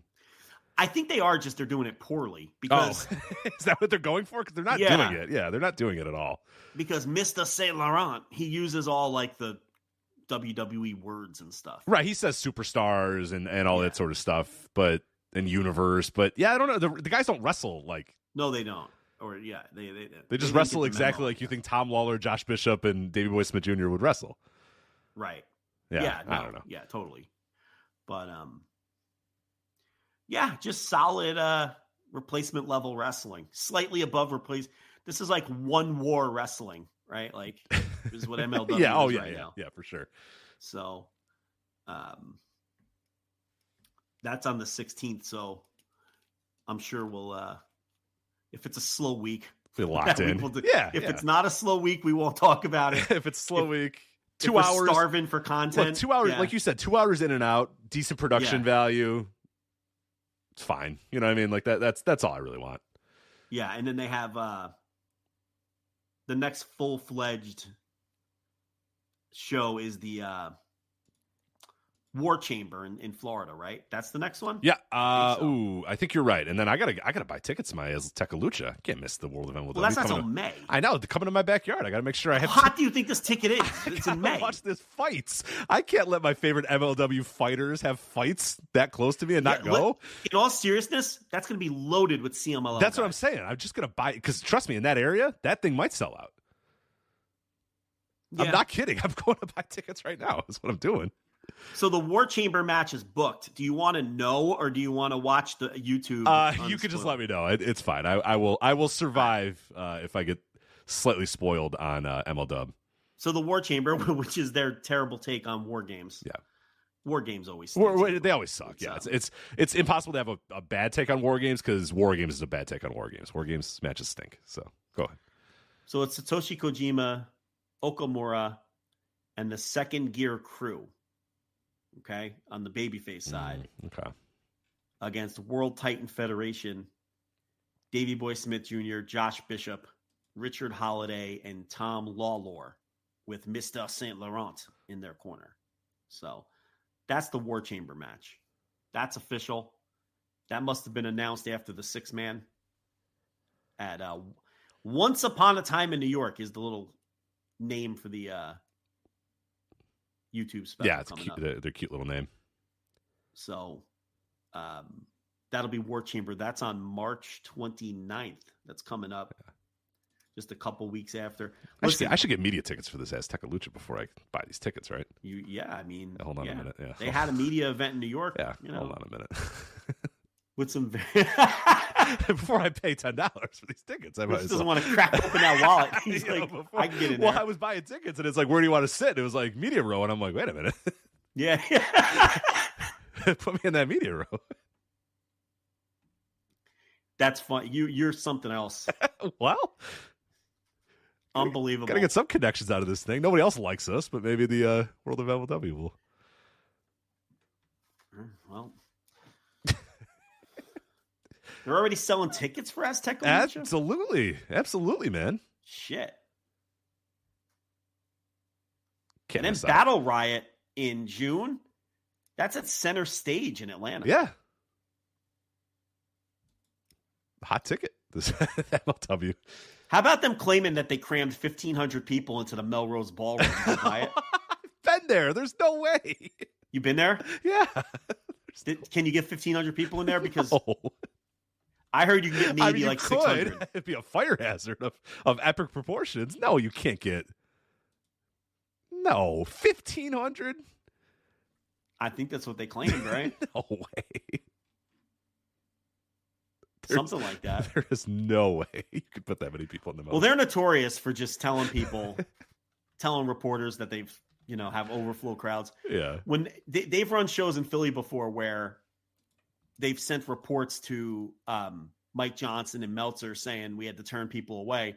But I've had friends who rolled up in like match 3 and just walked in. So they're notorious for. I guess I should apologize. I've never actually been in the Melrose Ballroom. I don't think so. Well, no, was I? Hold on a minute. Where did DDT run? No. Mania weekend. Where was that? That was in Queens as well, right? But La Boom. La Boom. So I've been to La Boom. I don't know about the Melrose Ballroom. I can't say. You can't put 1,500 people in La Boom. I promise you that. No. I mean, no. 1,500, no. That's a lot of people in Laboom. No. Sorry. So I have not been in the Melrose Ballroom. So I maybe you can indeed put 1,500 people in Melrose Ballroom. They did they have shows that WrestleMania weekend? They had Battle Riot 2 or whatever. Oh, they had MLW. Right. Yeah. Right. That makes sense. I've never been there. I've never been to that building. Main event of that was La Parka and Sami Callihan. Low-key versus Daga. They had a 39-man battle royal. Oh, I forget. They did like a marathon TV taping. Yes. During WrestleMania weekend. Which is a yes. bad idea. That's very MLW, though. Everyone's in town.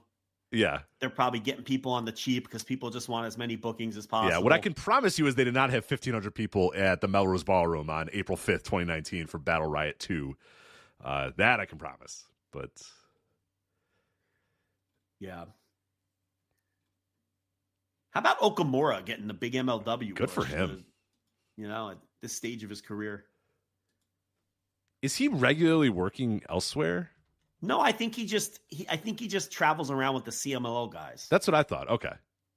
And I think that, but then they just link them up with them, they'll stop using him. Right. Okay. Because that's what I figured. I was like, is that guy getting work anywhere else? Anywhere other than CMLL occasionally? That's why he comes to Fantastica Mania every year. And, I think he came to the Rev Pro. He was at the Rev Pro Fantastica Mania too, wasn't he? I don't. Let me make sure. Yeah, actually, yes, he was. I do remember him there now. Because he was in the, who did he team with? He faced Subculture. Who did he team with? I forget. He was against Morgan Webster and Andrews. Oh, Zandokan. Remember, it was him and Zandokan versus Subculture. I remember that. And then, yeah. But then I don't remember if he did anything else on the other tour. Because that was night one, I want to say. Night one, night two. Pulled it up. He worked both shows. He teamed with Wild Boar on night two. Yes. It was Okamura, Sangre Imperial, and Wild Boar. That is a great six-man team. I love that. Listen to the opponents. Against Audaz, Ricky Knight Jr., and Zach Knight. AEW employee Zach Knight. Yes. Yeah. Good for him. Now he's got to work War Chamber. Does he know what he's getting into? I don't think he does. Yeah, I don't think he does. But is he gonna run? Is he gonna run the Razor, Rich? Is he gonna go coast to coast in the War Chamber? So. Right? Look at that forehead. That man's ran the Razor a couple times. Is he doing it for War Chamber? I don't know. Does he quite? I don't know if he does. He yeah. Like I you don't said, know. I don't think he knows what he's getting. Like, what are his expectations of? I think him and Kojima are going to show up and they're going to be like, "Wait, hold on a minute. Well, I'm doing what?" But the temptation to run the Razor might be too. Well, I don't know. He's too old at this point. He might not. Why the fuck would he do that on that show? That would be. Yeah, that'd be. He wants to do his little arm drags. Yeah, that's true. Right? Yeah, but then why is he in a War Chamber match? Well, whatever. Because he doesn't know. They're just like, come back on March 29th. Okay. Yeah. Here's the plane ticket. They don't know what match they're in. I'm telling you, they're going to get to the building. And they're lucky they're not in there. Yeah, they're lucky they're not in there with like Callahan. He's going to want to like run razor wire over their face and spit on them and drink their spit and shit. Yeah. Yeah. Like Second Gear crew. Like he's kind of lucky he's in there with the guys he's in there with. Yeah. Oh, because Matt Justice would be like, all right, brother, I'm going to give you a fucking pile driver through the door. It's like, yeah. So I'm going to power rob you over the top rope through a stack of doors. He's like, no. Yeah. No. No. Wait, what's the who are they teaming with again? They're teaming with. I thought you said it was WTF. It's like Davey Boy, Lawler. No, they're against WTF. They're teaming with Second Gear Crew. Oh, okay. Guys... that's fine then. Yeah. Oh, okay. That's good. Because those guys are going to want to do that shit, but they're on their team. Right. They'll just root him on. They'll just Okamura will just be next to him going, yeah, do it to him. Give it to him. And right. Yeah. Okay. That works. Josh Bishop will take all that shit. Yeah. Although Davey Boy was in a bloodbath a couple months ago. He was eating the blood of his opponent. It was disgusting. Oh, I did. Yeah. I do remember that. What is with people eating blood? Yeah. I don't know. Can we cut that shit out? Do it if you must one time, like for a big blow off. But yeah, we don't need it on like. How about do it never? I agree. How about never eat blood? I agree. How about, are these Kevin Thorne tribute gimmicks? Like, why are we doing this? Kevin Thorne and Ariel. Right? ECW, baby. You're going to get to that in 2048 or something. Yeah. The Kevin Thorne ECW era. Yeah, it's going to be a while, but I think you're going to get there eventually. I'm just so sick of these people like drinking each other's blood. I'm so like, Osprey's doing it. Fucking all these deathmatch guys are doing it. Davey Boy Smith Jr. is doing it. I don't know. How about an atomic drop? Do we have to drink each other's blood? A back rake. Where's a good back rake? Yeah, a good back rake. Nobody's raking backs anymore at all, yeah. It's a sickening spot. It's not. I don't know great. what's worse, that or Sammy with the spit on his hand. The worst is Sammy with the spit on his hand. Far worse. And then he lifts the hand up and then the spit is slowly dripping off the hand. Yeah. And he's got his tongue out waiting for it. Like, oh my God, what is this? Fucking Sami Callihan. All right, well, that's MLW. Let's get to the world of New Japan Pro Wrestling, where Sami Callihan probably will not wrestle anytime soon, ever again. New Japan's 52nd anniversary show was also the beginning of the New Japan Cup. Big story coming out of that 52nd anniversary show is the stunning turn of events that saw the scapegoat Jack Perry join the House of Torture. He comes out with a literal goat's head Yes. on his head now. It's a black goat head, and because he's the scapegoat, Joe. Do you get it? It's subtle. It's but I think he's the scapegoat. Yeah. Goats, and that's why he's wearing the goat head, because he's the scapegoat, Jack Perry. I gotta tell you, I thought this show fucking sucked, and this is becoming a pattern. Now, did you watch all the tags? I watched the whole show. Okay, see that I skipped all the tags, and I thought the show was okay. To I maybe thought good. the tags were the most enjoyable part, with the exception of Yoshihashi Kenta, which was shockingly decent.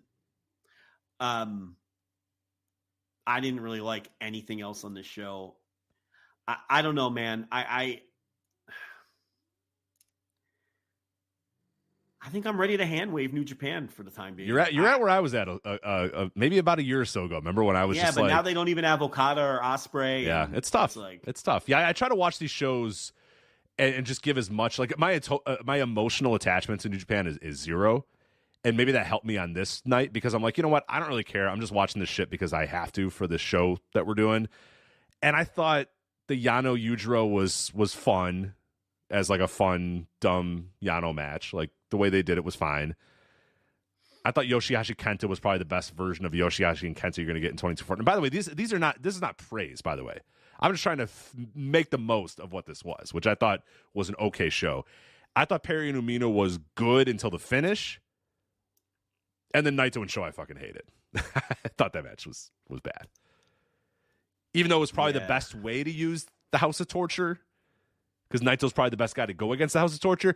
I just can't do back-to-back House of Torture things. And that's what was going on with that New Beginning in Sapporo, where I'm sorry, if the show's going to be half of it's going to be House of Torture shit, I'm kind of done. This whole fucking show was House of Torture. Yeah, I'm glad I didn't watch. I am so glad I didn't watch the tags, because there was 4 or 5 matches that were House of Torture related, right? I mean, Adjacent, there was one House of Torture tag, but then you get the Jack Perry turn and that Tetsuya Naito show match. That's one of the worst matches I've seen in the last couple years. After like the third ref bump, you just can't fucking take it anymore. It's just unwatchable garbage. It's fucking garbage. Oh, what the fuck? This is not like this house, and they're going all in with this House of Torture. I wish they would go as hard with that core group of 4 or 5 young guys they have as they do on House of Torture. I've been preaching. I've been saying it for a year now. And I don't want to hear about, it gets good heat. The Japanese fans like it. Come on, man. You're not going anywhere with this. It's junk. I don't know. This show was so uninteresting. And that's worse than being bad. when it's uninteresting. Well, I think it also just represents that, like, this is the anniversary show. This is supposed to be, it's even worse, celebrating New Japan's history and the past and now the present and then the future. And like you said, it's just so bogged down by a lot of the House of Torture stuff. Now again, like I thought the show was mostly okay because I've just completely detached myself. I think you are where I was about a year ago, where I just detached myself from New Japan emotionally. And now it's like I watch it because we have to, and I don't care. You know what I mean? Like I watch it and I'm like, that match was fine in a vacuum, cool. I don't care about the booking anymore. I don't care about the long term. I don't care about the future. I've kind of come to that realization. I came to it a year ago, and I'm kind of just like, all right, I don't know what's going on with this fucking company, and they're not going to push these young guys to any level of any sort of. It's just like, why, like you said, why are we pushing the House of Torture guys and not? I think they will push those guys. It's just fucking when. Let's go. Look. Here's my point. Look at the business end of this card. The 3 New Japan Cup matches. One of them was Toru Yano beating Yujiro in a gimmick match by count out with the handcuffs in like 2 minutes. Okay. Then you had the Yoshihashi Kenta match, which I thought was the best match on the show. I like that match a lot. I thought that was good. That was a nice throwback from Kenta and Yoshihashi as, the underdog was good. But I mean, fuck, it was like a 3.25 star match. That should not be your match of the night in New Japan for Wrestling. Yes. And then the Jack Perry Shota Minu match, which was well-built rivalry. And then, ref bump. Here comes House of Torture. I thought it was a good match up to that point too. Yeah, but it's like, here comes the horse shit. And again, when it's up and down the card, you just had it in the tag a few matches earlier, and then you have it in the main event. Oh, completely. The entire. I lost count of the ref bumps in the main event. There had to be at least 3, right? I don't remember. I just remember every time I was watching the match, some House of Torture guy was in there, or somebody was beating up on Naito. And the ref was selling. Yeah, and I don't know. This stinks. It really stinks.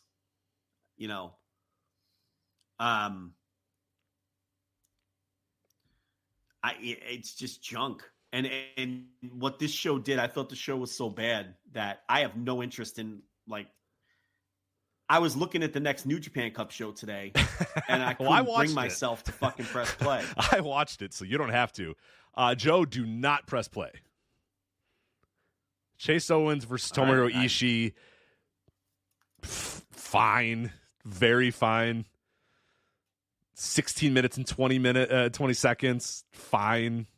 Chase Owens defeating Ishii, making everybody mad. I mean, they don't push Ishii. I'm not surprised by that. It's just everybody gets mad when Chase Owens does anything there in that company. So yeah, no, I get it, but it's like, I don't like. Isn't Chase Owens one half of the tag team champions right now? So it's like, yeah. Someone pointed this out in the Discord. Are you ready for this? Let me run you down the champions. Oh, no, I'm not ready. So you got Naito. Get a barf bag nearby. Stability on top, right? Yeah. So Naito. Your global champion. Sick Nick Nemeth. Nick Nemeth. Your junior champion FKA is Dolph Sho, Ziggler. Yeah, Sho is your junior champion. Who just doesn't care anymore. No. And who can blame him? Your junior tag champs are the War Dogs, Clark Connors and Drilla Maloney. Your IWGP tag champions are Chase Owens and Kenta. God. Your never champion is Evil. Oh, no. Stop. I can't take anymore. No. Stop. Your strong tag team champions are Phantasmo and Hikuleo. No. Who, remember, were double champs but only lost one set of the titles. Your TV champ is Matt Riddle. Yeah. This company has 2 women's champions, Rich. You may have forgotten. That's right. 2 women's champions in New Japan for some reason. With Mayu Iwatani and Julia. Eddie Kingston is technically the strong champion. right, yeah. But it's combined with no one knows how any of that shit works. And there's a realistic possibility that Kazuchika Okada may be the New Japan strong champion. Very soon. Very, very soon. And the never open weight, that's vacant. But On Cage Match, it's still listed as Okada, Ishii, and Tanahashi. God. I mean, that is a dire list of champions. That is awful. It's dire. It is fucking dire.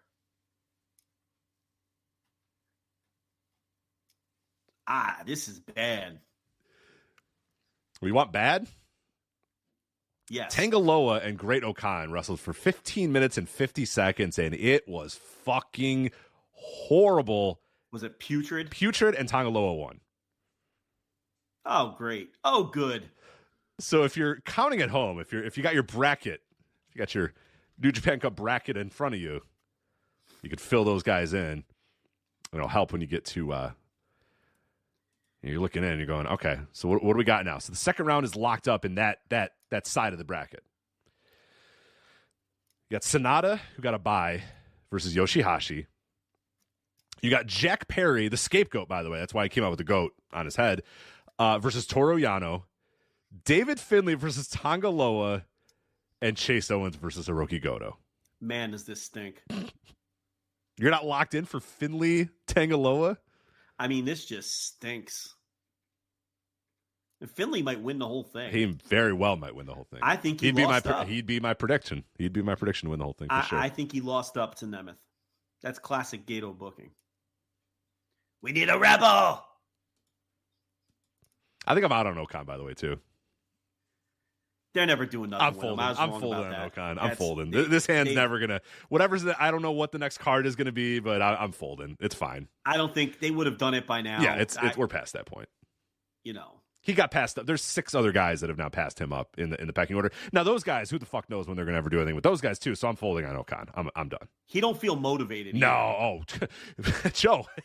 If you want to see Great Okan not motivated, actively, palpably unmotivated, Tangaloa versus Great Okan on the March 7th New Japan Cup show. There you go. And the main event was David Finlay versus TJP in 16 minutes and 17 seconds, and it was not good. So there you go.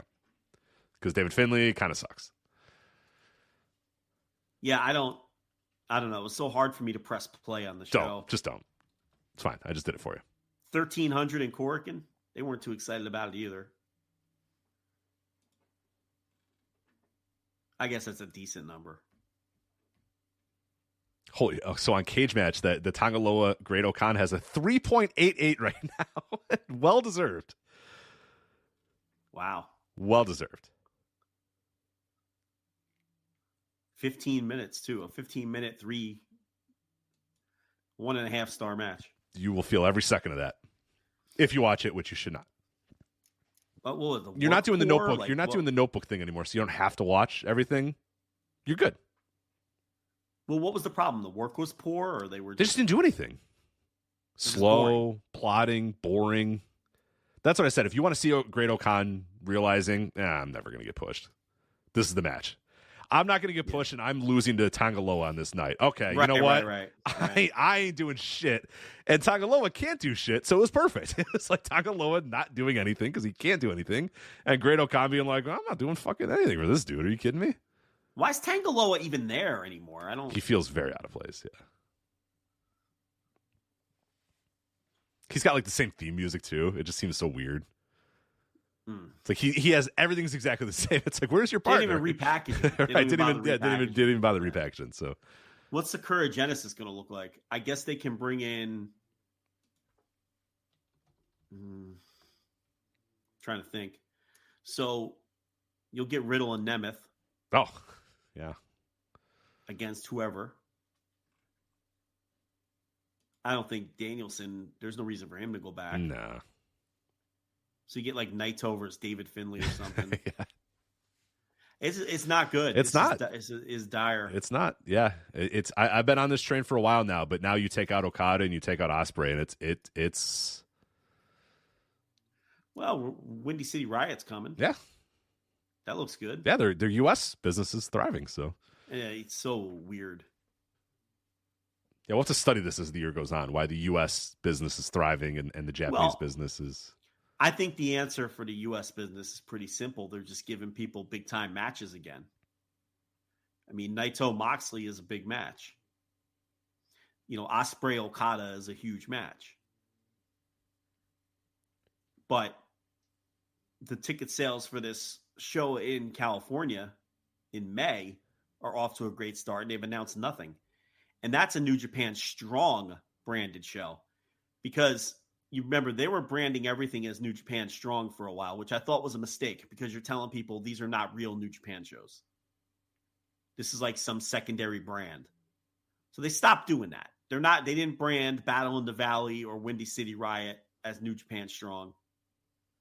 But this show coming up in May is branded as Strong, and the ticket sales are very good out of the gate. So I don't know what it is. I've been trying to figure out why the American ticket sales are so good. I guess the Japanese ticket sales, yeah, they've been okay. Yet. They've been okay. I mean, they did they did 3,000 for the anniversary show. And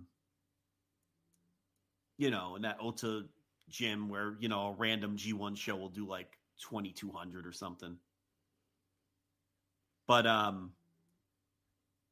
the New Beginning shows, they did 3,200 the first night in Sapporo, and then they did 5,300 for the title match for Naito Sonata the next night.